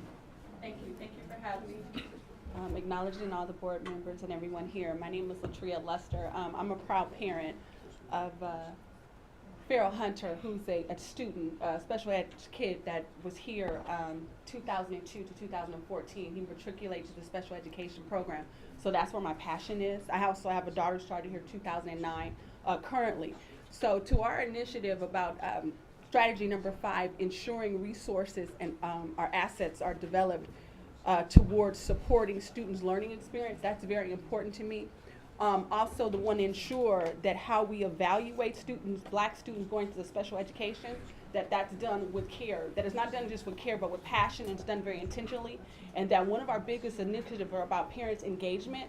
So in those processes, I'd like to ask the district and all those involved to be more inviting, to be more understanding to those parents who have kids that are in special education, because a parent is looking and they're feeling like, oh my God, my kid, what did I do? What can I do? Oftentimes the words are used, and we're placing your child to the next grade level. this is what your child is doing, as opposed to really knowing how to come in and do an advocacy team. I'm an anomaly, so I created the advocacy team because I had outside experiences. But if educators would step in, like some of the greats that you've had, like Ms. Clay Carter, like great principals, people like Teresa, you know, board members like yourself that I've come across, to be open and honest with parents to say, this is what we can do. Like Bridget Ely, to say, these are the programs and the resources that we have available. We're here to help you. I think that would have a great impact. The greatest thing about my story is that my son's now a U.S. Marine. So the fact that he was a kid that would matriculate through the special education and be a U.S. Marine, that's not an easy thing to do. The reason why is because the average kid, that when they're in the 7th grade, they're at their reading level is at a 3rd grade level in the 7th grade. So as we're investing money, doing footsteps to brilliance, please keep in mind on what are we doing, the initiatives to make sure that we're truly bridging gaps to the future with innovation by making sure those kids are not left behind. Thank you so much for my time. Excellent points. Thank you. Brenda Parker.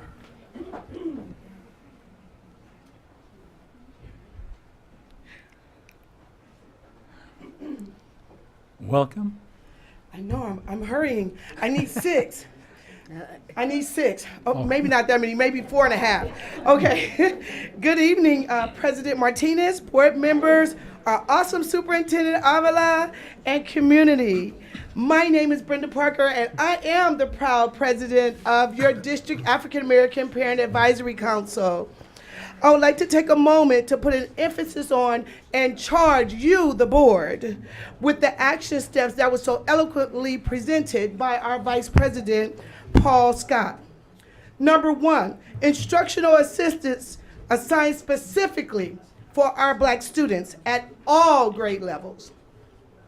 Number 2, all Black students across the district have access to social, emotional support services provided by licensed clinicians. I'm going to reiterate all 5 of these because I think that is important.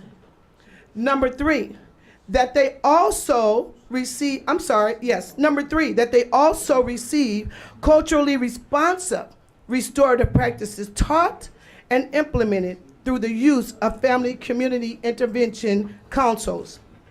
Number 4, we ask you immediately reevaluate the current process of assigning our Black students to special education designations. Many of our Black students as young as kindergarten has been designated special education. I ask you, how and why? Kindergarten? Life has not even begun yet. And number 5, there must be a task force created, designed specifically to address and monitor achievement and successes of our Black students. This is an opportunity for the Rialto Unified School District to act courageously and implement new and innovative methods of educating our children. As the saying goes, a rising tide lifts all boats.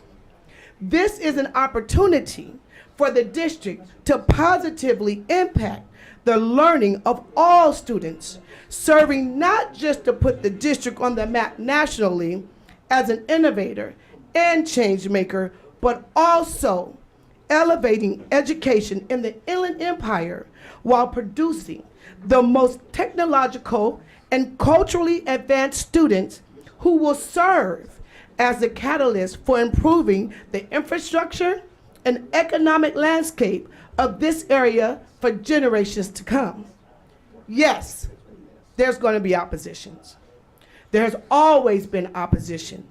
But in the face of opposition, we are encouraged by 2 favorite quotes. Great spirits have always encountered violent opposition from mediocre minds. And please understand, Martin Luther King wasn't killed because he had a dream. He was killed because he got up every morning to make that dream a reality. And I ask you, I, as a Black parent of a Black student, please don't confuse my passion with anger, because I'm just passionate. I thank you and I applaud you and I challenge you to stand up to the 5 action steps that we have placed before you and beat that opposition that is going to come before you, because it's going to come. And we got you. We got your back. And we're right here. Thank you. Thank you.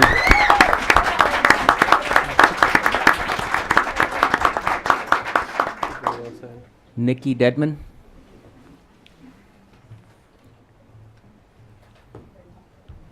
Welcome. Thank you. Good evening, board and cabinet. My name is Nikki Detman. I am the CEO of the Desert Song Group, which is an educational advocacy firm. I'm also here as the president of the District African American Advisory Council for San Bernardino City Unified. And so I'm here to lend my support to the parents of the Rialto District African American Advisory Council. We have seen in San Bernardino a tremendous amount of growth in terms of the work being done for our African American students. We found ourselves probably about 3 or 4 years ago in a situation very similar to this district. We had a group of people, including parents, who were passionate enough to say, we will not accept the status quo. We will not continue to let our African American students suffer and slide. So we came together as a task force, and we put together specific plans that we were going to work on to ensure the success of our African American students. And we've seen that growth. We've seen how our students have grown, not only in terms of academics, but also in terms of behavior. Our suspensions have dropped in the district as a whole, and we're seeing growth in some of our academic measures. I would encourage you to truly partner with parents in this regard. Studies have shown that the students of engaged parents perform at a much higher level in terms of academics and their social skills. Parents are a resource to you. These parents have already put together plans and programs for you. Partner with them, work with them. Our parents oftentimes feel intimidated to work with the school board and school administrators because they feel like, I don't have all these fancy letters behind my name. But I always tell parents in my district and other districts that I work with, you are a PhD in your child. And there's nothing that you can't provide for that child, no matter what your educational background is, no matter what your economic background is. So I want to be here tonight to also recognize the DAC board and let you know that I am willing to partner with you. I feel like this is a regional issue. I feel like if we can learn from each other, why reinvent the wheel? We certainly don't want to do that. We can learn from you, you can learn from us. So on behalf of my board in San Bernardino, we are willing to partner with you. We're open to meeting with you. If there are things that we can do to help you, we will certainly do that. I do want to thank the board for what you've already done. To send parents to a conference, you're putting your money where your mouth is. And often people don't do that. And so these parents are really giving you a return on investment that you really need to appreciate and value. And it's just a start. There's so much more to grow. So thank you so much for taking the time to listen to me this evening, and I look forward to working with you and your day pack. Thank you.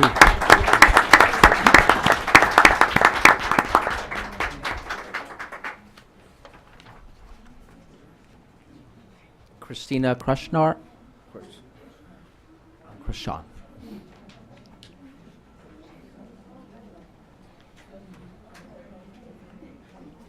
Welcome. Good evening, Dr. Avila, Board of Education. As you all know, we love Fawcett, and I just wanted to come back up here as one of her supervisors and tell her how proud we are of her and her passion. She has made me not just a better supervisor, she's probably like one of the not hardest working women, but one of the most strict bosses I've ever worked for. I've learned more from her than probably anybody I've ever worked for in my entire life. She is, I would feel like more like my life mentor. She's not just my boss. I go to her about my kid, about, I've got this, I'm having this issue, and she guides us all. Her door is always open to us, and her passion is just contagious about what she does for a living, about everything. And she works late. We stay late with her, and it does not work. It's like we love what we're doing, and finally she's like, okay, y'all need to go home. She's like, you need to go home and go see your families, go see your babies, and we'll see you in the morning. And then we come back at it again, and sometimes we're at it at weekends. And it's our other family. And I just want you to know how much we truly do love her and what she does, because she's a wonderful human being. So thank you. Thank you. Mike Devlin.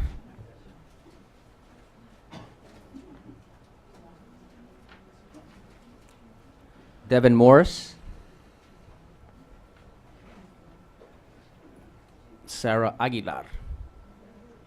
She already spoke. That's all we have. Okay. Thank you, Dr. Avila. Okay, we are on comments number 3. Comments from association, executive board members. Rialto Education Association, REA, welcome. Thank you. Lisa Limbrick, president of the Rialto Education Association. I'd like to congratulate all of the employees of the quarter and the student of the quarter today. Fantastic people and students in our district, so congratulations.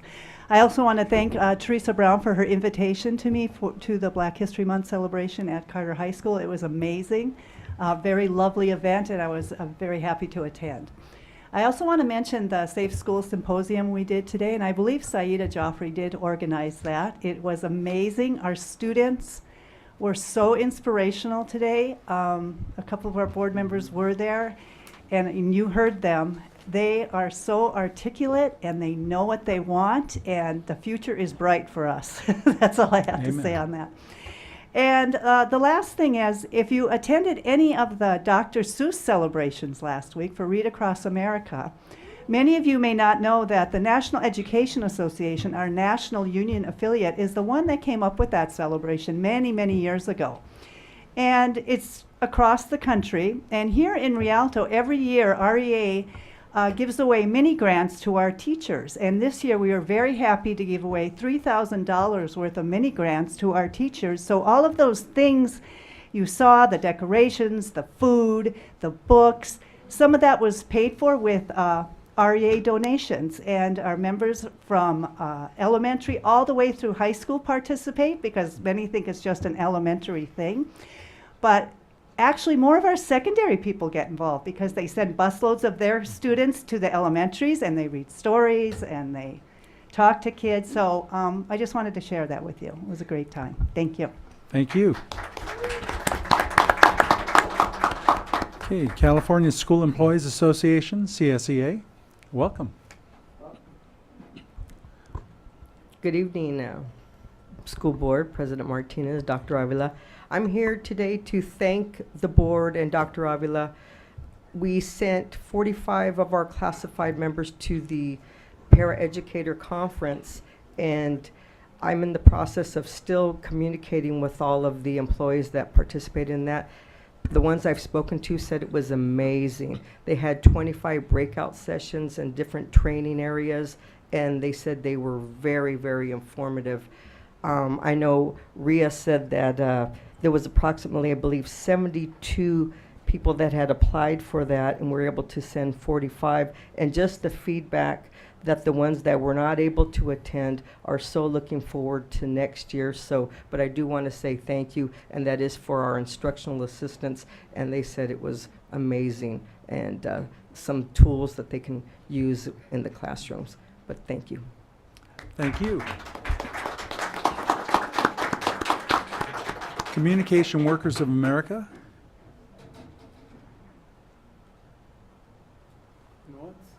I haven't seen anybody tonight, so. Rialto School Managers Association.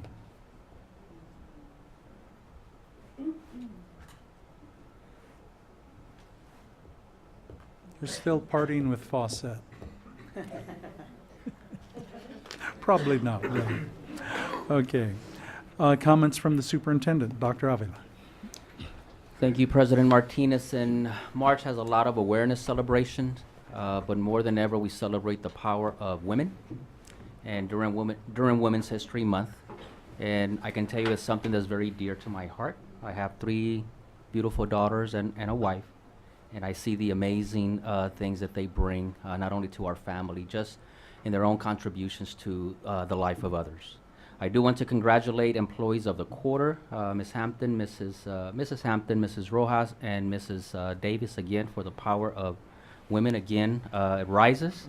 And I am very happy to add our student of the quarter, first annual, Mr. Oscar Vega, on our list. Congratulations to all.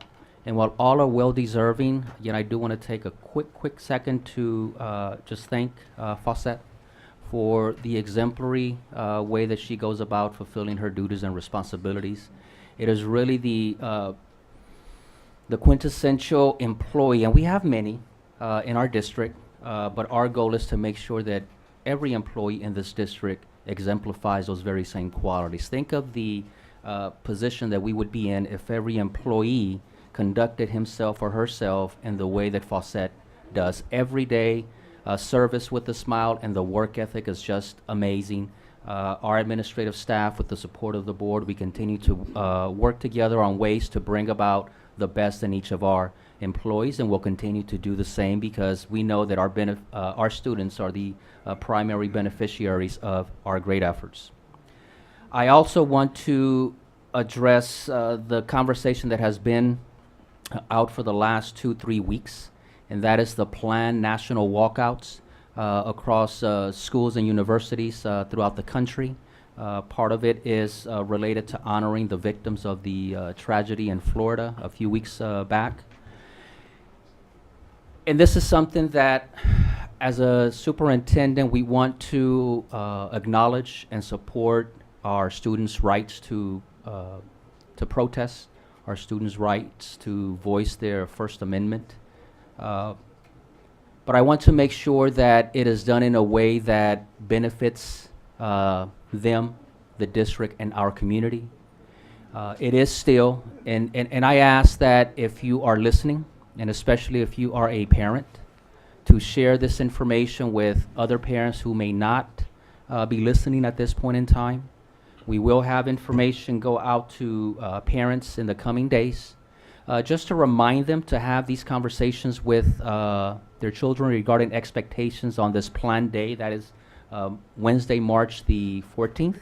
There's supposed to be planned walkouts for approximately 17 minutes to honor the 17 victims of the Florida tragedy. But we do know personally from experience that walkouts can go in a very different direction very quickly. And we want to definitely make sure that our kids don't end up proving the opposite or having the opposite effect of what they are marching for. And that is, if we want to honor the kids, we need to do so in a dignified way. We don't want the walkouts to end up becoming violent, and while we protest violence, that it becomes violent in and of itself. We are communicating with our school principals, giving them some direction, some advice on how to plan for that event and how to plan in the event that, so the plan is this, it is to encourage the students, the staff to work together and keep the kids within the campus because it's still a regular school day. And our responsibility as a district is to maintain the safety of our kids while on our campuses. But we do have plans in the event that for some reason someone decides to go off campus. We do have a plan B. As a district, we cannot encourage it because then we'll be technically contributing to the delinquency of our very own students. But if it does happen, we want to be responsible and still maintain the safety of our kids. We are working with local law enforcement, the Rialto PD, to have a game plan to facilitate that process.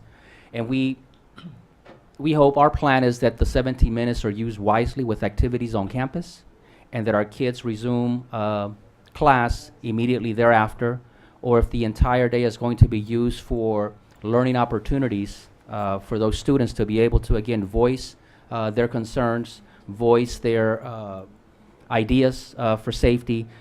Again, we're encouraging a number of different things. Each school will likely handle it differently.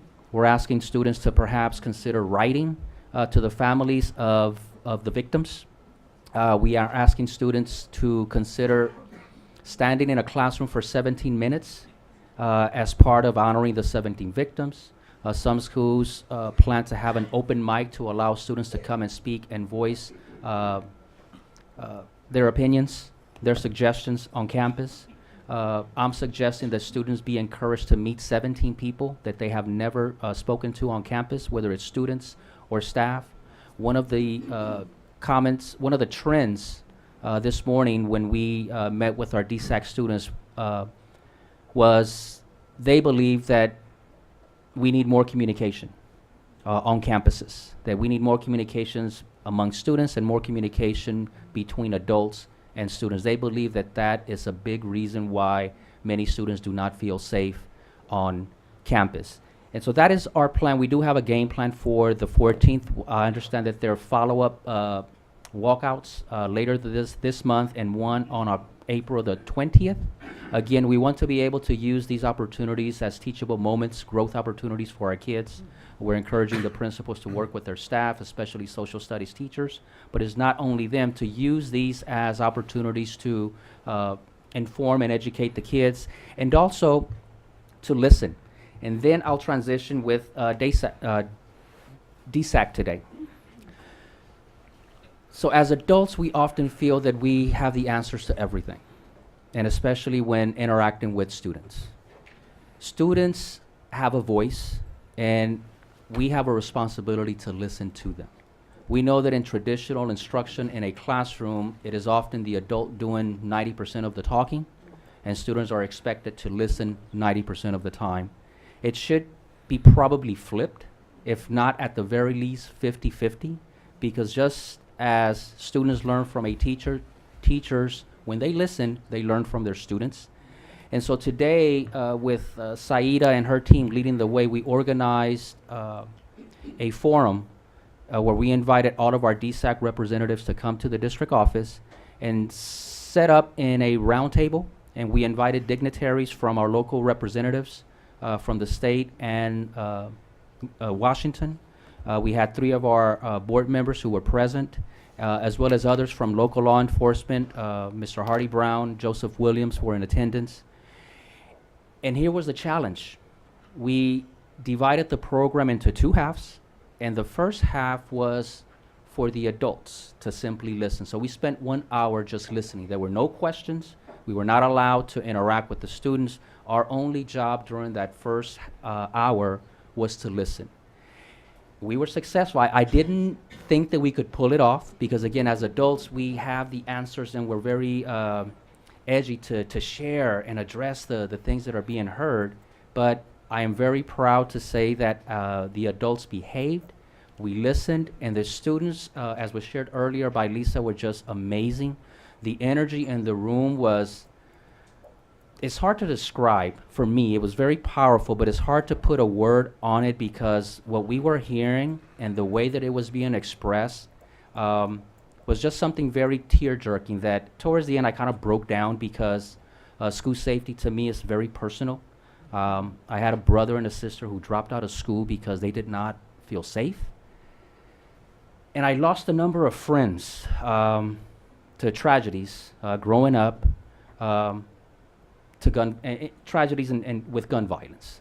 And so safety in the community where I grew up was not guaranteed. And it was a struggle day in and day out. So to me, the safety of our kids is paramount. But to see hear the voices, and why shouldn't every kid in our district have the same level of education and be as articulate as our DSAC kids were today, addressing the audience. And the other thing that we didn't do, we didn't introduce anybody. We didn't want kids to feel challenged or to feel apprehensive about speaking in front of such and such. We didn't introduce names. We wanted our adults to simply listen. And so in the end, we asked for suggestions or ideas, and they spoke loudly and clearly. The kids, they didn't just go on and on and on, as sometimes kids tend to do. They were very precise with the suggestions that they were making. And as I shared with a reporter who was here, in communication has 3 parts and technically a 4th. There has to be a person sending the message, there has to be a person receiving the message, and there has to be understanding of the message in order for it to really be communication. For us, the fourth step is to really, so we listen. So the next step is to take action on it. And that's, we're compelled as adults here in the district, I as a superintendent, to have listened to our kids, to have understood what they said, and now is to take action on the suggestions, recommendations that they made. So I was very touched, but very proud of our kids, of the adults who participated. It was just something that, in my opinion, is I could say you can only experience. It's hard to, it's something that you only experience once in a lifetime. It's hard to pinpoint what I was feeling as these kids were speaking, as the adults were listening. It wasn't just a basic conversation or a monologue. It was something, you sensed the energy. I felt the energy, and I was very inspired and overwhelmed by it, that, you know, I'm very energized to take action on all those recommendations. So wanted to share that, and I do want to thank Member Walker, Member Ayala, and President Martinez for being there. We know that our other board members had previous commitments and were not able to join, but the presence that was there was just amazing, so I do want to thank you for that. And next, I want to share a couple of things with us. So we've talked about literacy quite a bit this year, and I want to share just an update on the progress that we've made. You've heard the number of words, maybe the number of books that have been read through the program Footsteps to Brilliance. Now we're looking at some real data. We're looking at assessments. For those of you not familiar, we have now an assessment called iReady, a system that really looks at the performance of our kids. And we chose this program because it very closely aligns with the state assessment to be able to really predict as closely as possible how our kids will perform at the end of the year on the state assessments. And currently we have, and I'll just say one, third grade, you know, we've paid extra attention to third grade. We started the year based on these assessments with 32% of our kids at or above grade level. And in their most recent assessment, we reached 48%. So it's amazing growth between the first assessment and the next assessment. We have one more. And I can only imagine if the efforts continue, if the emphasis, so I want to really reach out to all of our teachers, especially those using Footsteps to Brilliance, and in particular to the third grade teachers who have jumped on board behind our READ initiative, because we know that their input and their interest in the education of our kids is shown in the most current results. And I want to encourage you to continue to work hard for our babies, because they deserve the best education that we can possibly give them. And speaking of literacy, I want to take a moment to just remind you, because this is a partnership, this is a call to action. We have, if you can help me just distribute them, our literacy fair, our first annual district-sponsored literacy fair this Saturday from 8:30 to 12 at the Chavez Huerta Education Center. And so this is a great opportunity for parents to join us, to visit with us, to promote literacy, to encourage our kids to stay connected through reading, because we know that reading is the foundation for success in every other academic area. And so I want to invite the audience who is here today and those at home, and again, if you can please share this with families who may not be watching at this point in time. Encourage them to be a part of this amazing event. Jasmine Valenzuela and her team have organized and have been planning this for months now, and is this Saturday at the Chavez Huerta Center. We need to make literacy our focal point here in the district, because it's going to have a positive impact on the success of students in every other area. And I encourage those of you listening that just as if I were to say something controversial, it would be trending on social media instantly, and it would go viral. Trend literacy. Encourage social media to promote this. We need to do as much as we can, because I cannot tell you what to do, to keep the messages positive, and instead of focusing on criticism of individuals or the district or a school, Focus on the great things so that we can promote the things that are going to make an impact on our kids, a positive impact. Much of the negativity is not going to have a positive impact on our kids. I can guarantee you that. So if anything, let's go viral with literacy. And I want to let you know that we are in the process of setting a date for the grand opening of the Eisenhower High School Lonnie Rod Stadium. So as soon as we can confirm the date, we are inviting Mr. Lott to join us for this grand opening. So as soon as we confirm the date and time, we will announce it so that you can join us for this amazing opportunity that the community supported when it passed Measure Y, knowing that part of it would go to this particular stadium. So it's here, and we want to definitely celebrate it. Thank you for my extended time. Not a problem at all. All good information.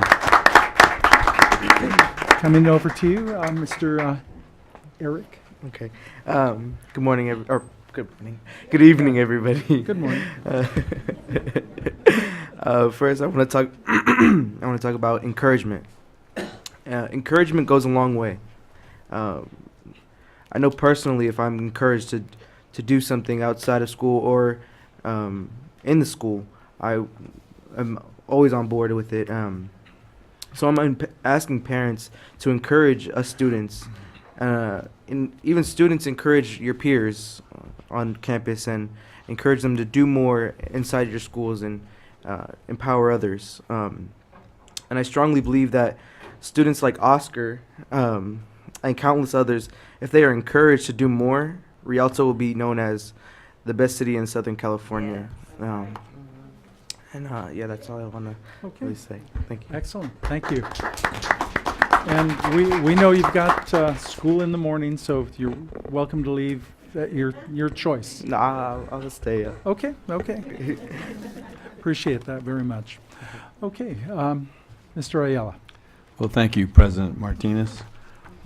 Tonight, I would like to use my comments to elaborate on what our kids are maybe going to face on Wednesday, March 14th, and that is a peaceful walkout or a demonstration.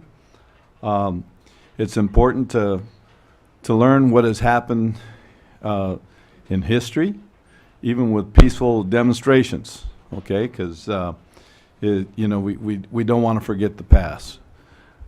Not too far down the road, just west of Palm Springs, there's a sovereign nation that had some issues with their youth and the sheriffs, and as a result, there was a tragedy there. They must have lost 4 lives, perhaps 6-8 years ago.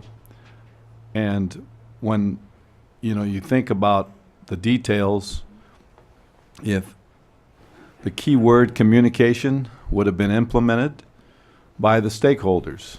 So who were the stakeholders? You had parents, you had the sheriffs, you had the chief of the tribal chief, you had the students themselves. Each one of these little entities were the stakeholders. Before they started having these confrontations, perhaps communication should have gone out. Thinking, what do we want to accomplish? Why is it necessary that we're going to use weapons against each other? What are we trying to accomplish? This is where the leadership steps in. When we have professionals, and they come from various agencies, they're still human beings. And they get frustrated. Then you have kids, and within the kids themselves, you have leaders who you look at and they say, they're very mature, they know where they're going. Unfortunately, they can't control all the other kids. And kids, sometimes you know them, you have them, we have them, they make poor decisions. All it takes is one rock to be thrown at the wrong time and hit the wrong person from a so-called agency. Now let's flip a little page in history. There was a acclaimed writer for the LA Times. He had assimilated, highly respected, His name was Ruben Salazar. And, you know, he got to the point after writing many, many articles, and he got frustrated because he knew that his voice could make a difference for a lot of people who didn't have a voice. So he participated in some peaceful demonstrations. And unbeknownst to him, there were agitators also present with hidden agendas. So as he was walking to the destination where everybody agreed to, we'll end up at this one place, there were people that were watching Ruben Salazar because he was a leader. And what did they do? As soon as they found out he was in a building, somebody shouted out intentionally, "The man went in the building with a gun. He's got a weapon." The man had a red vest on. He was highly identified. They saw him on camera. It was just a bunch of lies. They had no weapons, and there was a peaceful demonstration. This was a family man. So the agencies went in there with tear gas, but some of these canisters were highly projected at rapid speed. So they just didn't burst in the air. If they made contact with somebody, it was deadly, and it turned out to be the end of Ruben Salazar was a tragedy. Lesson in history.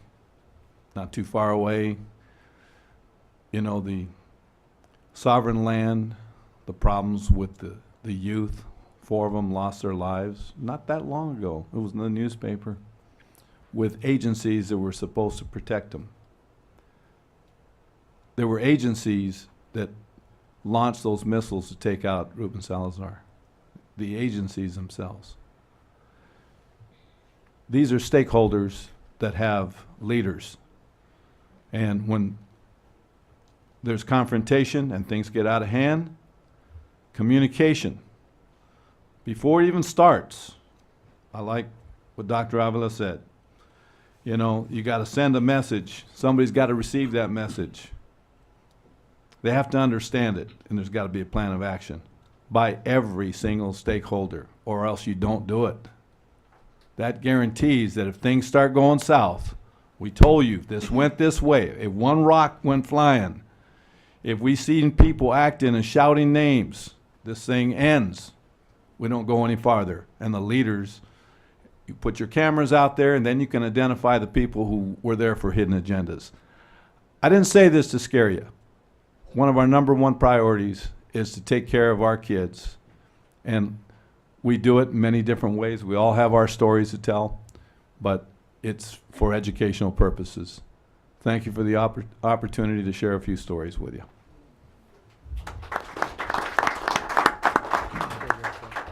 Ms. Walker. Just like to say thank you, Ms. Fawcett, for all the work that you do for our district, all the excellence that you bring to the department, all of the commitment and support that you're giving across the district, because every time that I'm out now and we have functions, I'm seeing you and your team out supporting from the families, from the Christmas celebration to any other event. I want to thank you. I think that your energy and everything you're bringing is infectious, and those are more things that we need. So thank you again for everything. Thank you to the DAPAC for presenting on the conference and the needs of our students. I know your meetings, you have been having meetings for the last year and a half and putting together kind of what the needs are, and I thank you for putting that together so eloquently and speaking on behalf of students who don't have a voice here. I, as a parent, of course, I've been to some of the meetings. In these last couple of weeks, I've been privy to some of the things you guys are doing because it's taking place in my living room or something, and I've been banished a few times, but yes. Now that your presentation is done, I can have my house back. Thank you again, but for doing that and reaching out to the other families as well. Thank you. Just today, yes. Today, the DSAC meeting for around the national walkout scheduled for later on in this month across the nation for the young people. Thank you, Ms. Saida Jacques, for all the work you do with our young people to give them a voice.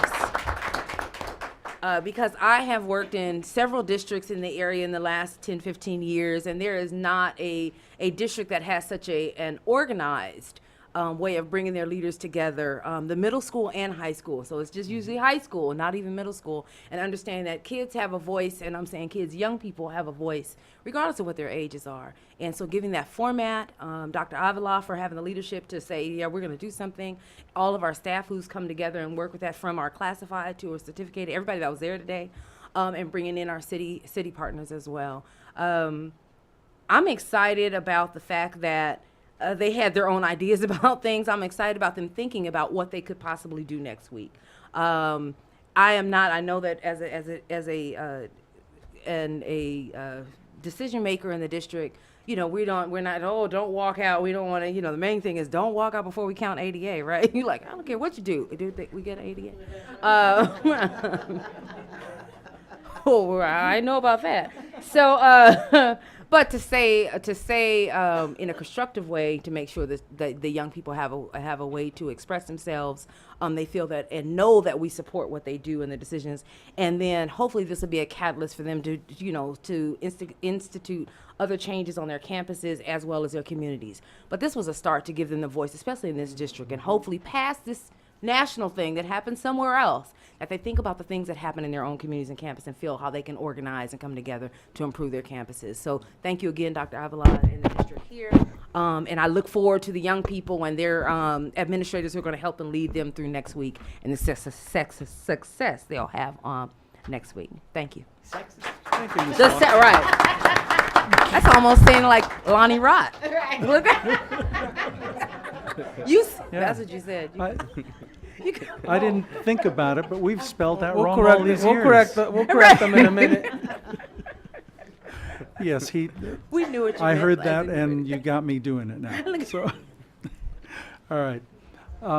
Clerk O'Kelly, please. Yes. Good evening. Thank you guys for coming tonight, or watching, as it may be. First of all, I want to congratulate everyone who was honored tonight as Employee of the Quarter. I can't tell you, you all make our district extremely proud. And Fawcett, you and I go all the way back to Cole Middle School, too. And she has always been just an amazing woman to work with, and we all love her, and thank you for my special cookies. I thought you just treated me special. Right. Can I have cupcakes? We are very blessed to have you in this district. I also love the addition of the Student of the Quarter Award, because that is what we're all about. So for us as the board and the district to honor the students, I think is just wonderful. Yeah, I was unable to attend the student roundtable today, but tomorrow I'll be participating in something that this will be my third year doing it. It's put on by the county, and it's student advisory panels, and they get teams of students from any high schools that want to participate in San Bernardino County. And then they mix them all up together so people aren't on the same team as their buddies. And they tackle I'm sure this is going to come up in what I'm doing tomorrow, but they tackle problems of our area, or community problems, school problems, whatever. They choose a problem, they develop possible solutions to it, they develop a presentation. It's all extremely well done, very professionally, and the ideas that the students come up with are amazing. And so I'm just proud that we have students that participate in this, and I'm excited, looking forward to tomorrow. And I'm sure that safety is going to be an issue that they're going to be discussing tomorrow. I also want to congratulate Eisenhower High School cheerleaders for earning first place in both junior varsity cheer and varsity cheer at the Sharp International Cheer Competition. So, awesome job, Eisenhower. And with a last name like O'Kelly, I would be remiss if I did not recognize that a very special holiday is coming up, St. Patrick's Day. And I want to share a few facts about St. Patrick's Day because most people think it's a day to just get drunk. I don't know when that started, but it's much more than that. St. Patrick is coming up. St. Patrick's Day is coming up on March 17th. That is the date which is believed to be the date of St. Patrick's death. St. Patrick is the patron saint of Ireland. He introduced Christianity to Ireland in the year 432. It's a long time ago. Believe it or not, he wasn't actually Irish. He had Roman parents, and he was born in either Scotland or Wales. They're not quite sure. But the Irish lore, the legend, St. Patrick gets credit for driving all of the snakes out of Ireland. And this was the legend because he brought Christianity to Ireland, and snakes were perceived as being symbolic of the devil. So when he brought the Christianity, he drove the devils out. But in reality, the simple fact is that the weather in Ireland is too cold for reptiles, and that's why they don't have any. But it's kind of a cool story. The shamrock, we've all seen the shamrock that's associated with St. Paddy's Day in Ireland. It became associated with St. Patrick when he used the three-leaf plant as a metaphor for the Holy Trinity. Another thing he brought to Ireland when he brought the Christianity. And New York and Chicago celebrate St. Patrick's Day the most. They probably have the largest populations of Irish people. New York hosts a parade, the biggest St. Patrick's Day parade anywhere. And I'm pretty sure it's televised. But Chicago, see, I just have to go to Chicago for St. Patty's Day sometime because they dump 40 tons of clean, not hazardous dye into the Chicago River, and they dye the whole river green. So it really looks cool on TV. So I want to see that in person. And then drinking and partying is how most people celebrate St. Patrick's Day today, but originally it was a dry holiday because it was considered a strictly religious holiday in Ireland. And they actually closed all the nation's pubs on St. Paddy's Day. A lot different now, but just wanted to share that with you. So when March 17th rolls around, you can say Erin go bra, which means long live Ireland or something. Right, the bra. Not, it's B-R-A-U-G-H.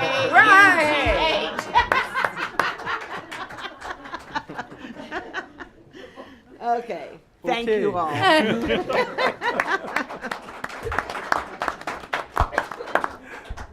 Vice President Montez. Thank you, Board President, Mr. Martinez. Good evening, everybody. Buenas noches. Buenas noches. I just want to piggyback off, so many positive things and so many good words that were said. First and foremost, I'd like to congratulate the Rialto High School's girls soccer team for the first time in their entire almost 25 years going to the championship, the CIF championship games. I know they got set back Friday, but they made up for it yesterday, and they're gonna move forward, and they're still in there. So good. Let's keep our fingers crossed and hope that they bring home the championship trophy. I want to also congratulate Carter Wrestling, their third CIF championship title. Wow, wow, that's awesome. And then of course we can't leave out Eisenhower Cheer for winning their competition. So kudos to all of them. The adults helping the youth over there keep up the good work. I also wanted to thank all of the schools, the elementary schools that participated in the Dr. Seuss Read Across America last week. For the last couple of years, maybe more, I haven't been able to go, but I used to try to go every year to read. It's nice. I've never dressed up like Dr. Seuss, but I do plan on someday dressing up like Dr. Seuss. That's on my bucket list. I want to also congratulate again the employees of the quarter, Candace Rojas, the CSEA Employee of the Quarter, Mrs. Joyce Hampton, REA Employee of the Quarter, Fawcett again. I'll get back to Fawcett. in a second. Enough's already been said. But Oscar Vega, the student of the quarter, thanks for the idea, Dr. Alba. That's awesome. I look forward to that being a part of the whole ceremony for recognition. I do just want to thank the parent that came forward with concerns regarding student safety outside of the schools. I think sometimes we concentrate on safety inside our home. Doesn't matter what's going on outside, inside our school or inside our work. Doesn't matter what's going on. But we got to remember that we're responsible for students to and from school, to and from home. You know, what they can get in trouble if we can suspend them for before they enter the campus for something that they do when they leave the home, or if we can suspend them or expel them for something they do on their way home after they leave school, then that means we're responsible for the entire route to and from school for the students. And I just want to thank Board President Mr. Martinez for asking our superintendent to please look into those concerns. We want to thank the security staff that is working hard to make sure our students are safe. In regards to the whole school safety issue, I did receive a few calls from some parents that were concerned in regards to the current theme or the current debate in the nation. And I think Mr. Martinez, some of his words might have been taken out of context, but I want to thank him for clarification at the beginning of the meeting. A lot of people are concerned and worried. Some people are for arming adults. Some people are against arming adults at the schools. I, for one, would prefer not to. You know, and we do already have Rialto PD resource officers that do rotate and visit our schools that are armed. And again, they're you know, they have the training for that. But I would have a little bit of a difficulty, you know, considering arming the board or the superintendent or, you know, librarians. You know, so I think like Ms. Alaya said, you know, to each their own. You know, let's let the people that are responsible for their responsibilities do their job. I do want to also just mention that I would be in favor of metal detectors in the future. Perhaps we can request a small report. You know, with everything that's going on, don't spend too much time and energy, but maybe someone can look into what the cost would be to installing metal detectors, at least at the high schools and the middle schools, if not at least at the high schools. Because we already have closed campuses and many of our schools only one way in, one way out, or 2 ways in and 2 ways out, you know, we wouldn't need more than maybe a couple at each school. The other thing I wanted to say is I want to thank the board and the superintendent for sending 45 people from CSEA to the Paraeducator Conference. I know Ms. Linda Silva had requested that the district participate in that conference in the past, and it's finally happened. And I want to thank CSEA President for coming up and you know, and giving us kudos for doing that. And I hope that it's something that we continue to do, as well as sending parents from the African American District Advisory Committee to the NAABSE conference and hearing about the wonderful experience that you guys had over there. And we want to make sure that we do everything besides sending you to a conference to make sure that we fulfill all of the needs for all of our students, including our African American students. So, like I said earlier,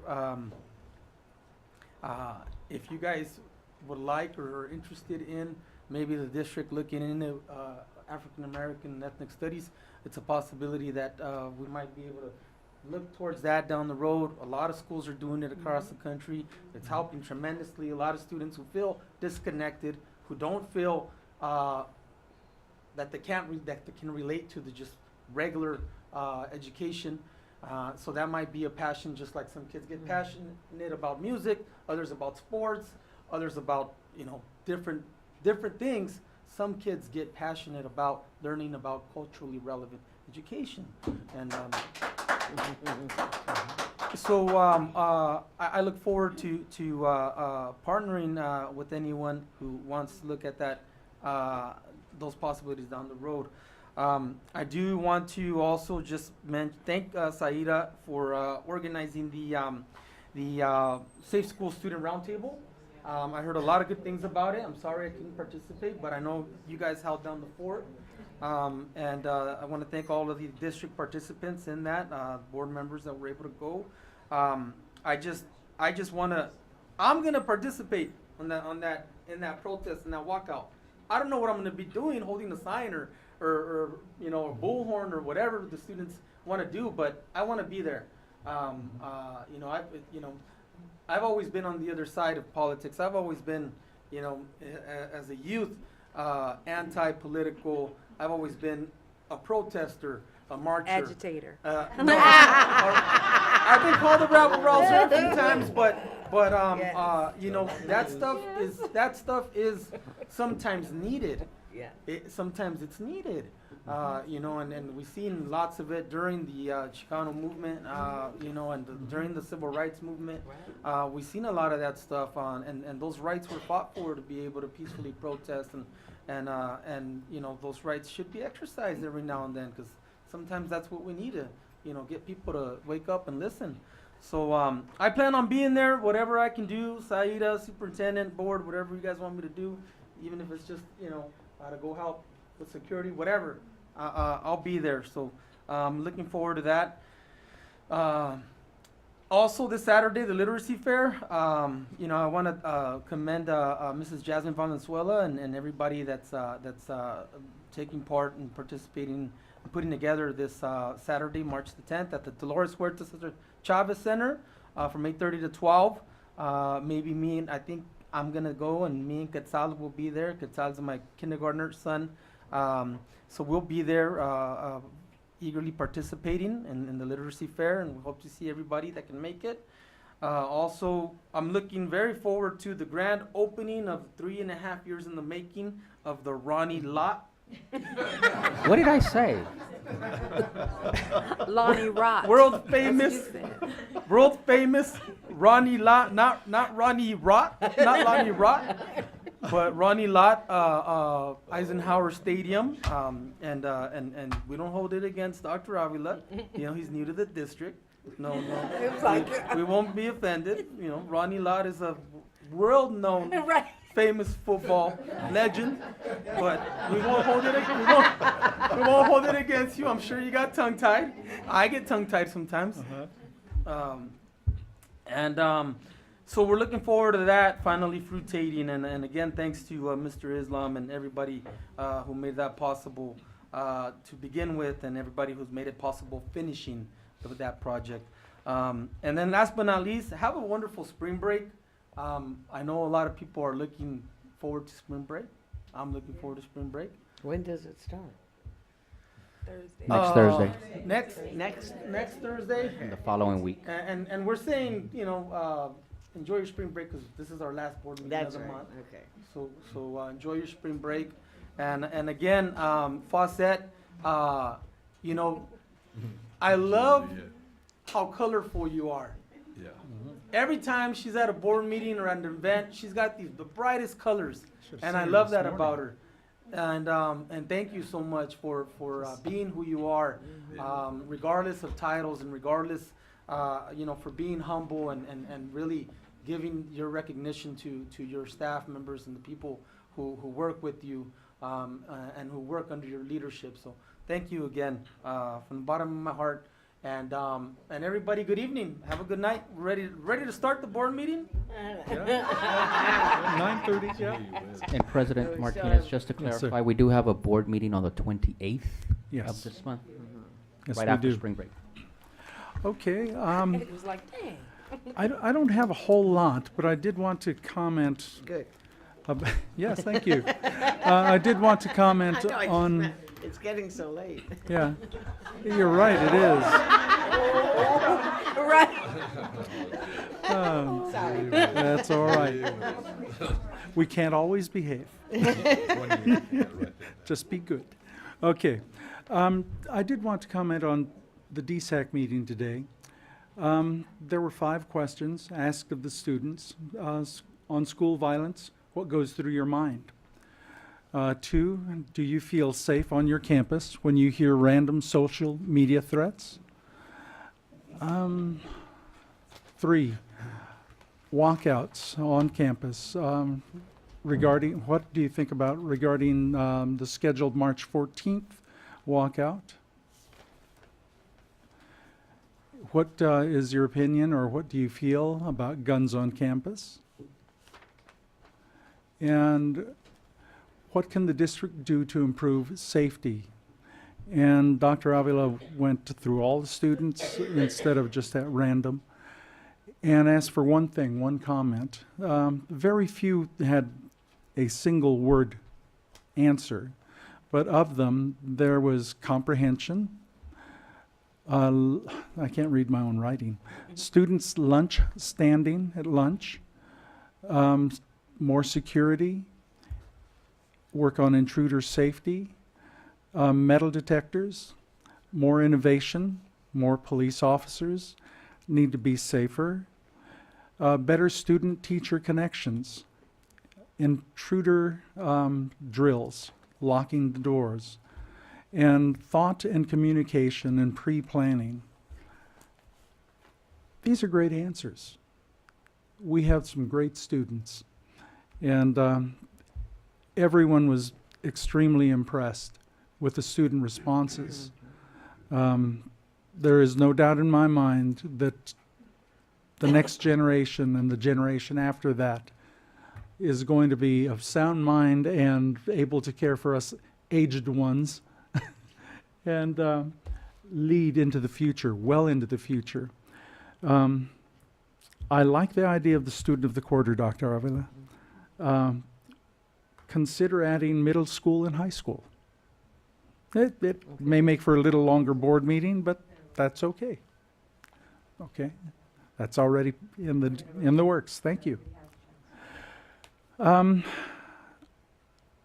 agree that we need to teach students, including how to be safe with their public activism. This is a teachable moment, and we really need to teach them the appropriate, safe way to have themselves heard. And I know Dr. Avila is on that. We've discussed it, and it was discussed today. So without that, without going any further, let's get on with the board meeting. Okay, D, there is no public hearing tonight. So let's go to the consent calendar items. All items on the consent calendar will be acted upon in one motion, unless pulled by Board of Education members or the superintendent for individual action. Okay, this is to approve consent calendar items reference E through J. I need a motion and a second, please. So moved. Need Second. Thank you. Okay, if you will turn to page 5, that is where we actually take the votes. Our student board member hightailed it to get some rest. Okay, vote by board members. Aye. Thank you. We are on item K, page 5. Discussion action items. I need a motion and a second, and then I will read it. So moved. Second. Thank you. K1, to approve the fiscal year 2017-2018 second interim financial report with a positive certification, as the board will meet its obligations in the current and subsequent 2 years. Questions, comments? Okay. Positive certification is the highest certification that we could ever ask for. Thank you to First Fiscal Services, Mohammed's department, Diane Romo, thank you so much. Please relay that to all your people. Board, are you ready to vote? Yes. Okay, vote by board members? Aye. Thank you. Unanimous. Motion and a second on K2, please. I move to approve item K2. Second. Thank you. K2, to allow the district to utilize CalNet 3 program, contract with AT&T for telecommunication services. That's my Ronnie Lott movement or moment. Telecommunication services, effective July 1st, 2018 through June 30th of 2019, for a total estimated cost not to exceed $301,949.54 to be paid from the general fund. It is reference K 2.1. Question, comments? Nope. Okay. Vote by board members. Aye. Aye. Okay, K3, a motion and a second, please. So moved. Second. Thank you. To deny liability claim number 171804, reference K31. Questions, comments? The board seems to be ready to vote, so vote by board members. Aye. Aye. Thank you. Item K4, motion and a second, please. So moved. Second. Thank you. And this is to award bid number 1718008, electrical bus charging stations project at the future bus yard to Broughton Construction, Inc., in the amount of $771,000 to be paid from the Special Reserve Fund, Fund 40, and that is reference 4.1. Questions or comments? This has been a long time coming. Thank you again. Vote by board members. Aye. Okay, item K5. Motion and a second, please. So moved. Thank you. Second. Thank you. K5 is to adopt the resolution number 1718-42, reduction of particular kinds of services, and that is K5.1-2. Questions or comments from the board? Okay, the board seems ready to vote, so vote by board members. Aye. Thank you. Unanimous. And K6, to adopt resolution number 171844, excusing the absence of Board Vice President Edgar Montez from the Wednesday, February 28th, 2018 regular meeting of the Board of Education, and reference K6.1. So moved. Second. Thank you. And I should have gotten that first, but that's all right. Questions or comments? Okay. Vote by board members. Aye. Aye. Abstain. We have one abstention by Mr. Montez, and we have 4 votes aye. Okay, the next, first of all, Dr. Avila, do we have to go back into closed session? Yes. Okay, so I will read this out and then we will go to closed session. The next regular meeting of the Board of Education of the Rialto Unified School District will be held on Wednesday, March 28th at 7 p.m. here at the Dr. John R. Casalunas Education Center, 182 East Walnut Avenue, here in Rialto. Materials distributed or presented to the Board of Education at the board meetings are available upon request from the superintendent's office. Okay, motion and a second to go into closed session. So please. moved. Second. Okay, vote by board members. Aye. Thank you. 5 unanimous aye to go into closed session. Do we have Dr. Avila, do we have an estimate of time to? Okay. 10 minutes. Okay. 10 to 15 minutes is the estimate. And the time is 9:36.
Okay. We're good. Let's go ahead. Okay, we reopen back into open session. Report out of closed session, please. No report. Only a text that I just received, so there's a link to the Sun newspaper regarding the DSAC event this morning. So a story is there for you to look at. I'll forward to the board as soon as I have Okay, a minute. thank you. All right. Get back to the right page here. Okay. We're all the way over here. Adjournment of Yeah. adjournment of closed session. So motion and second, please. So move. Second. Second. Okay. Then we should have had the report out. Mhm. Oh, we'll get there. Okay. The only thing left is adjournment. So motion and second, please. So moved. Second. Okay. We have a motion and a second, so vote by board members to adjourn. Aye. Like you don't have Yeah, to sit. and aye, yes. This is a late one for us, 10:34. Very good one, though. Yes. Yes. Yes.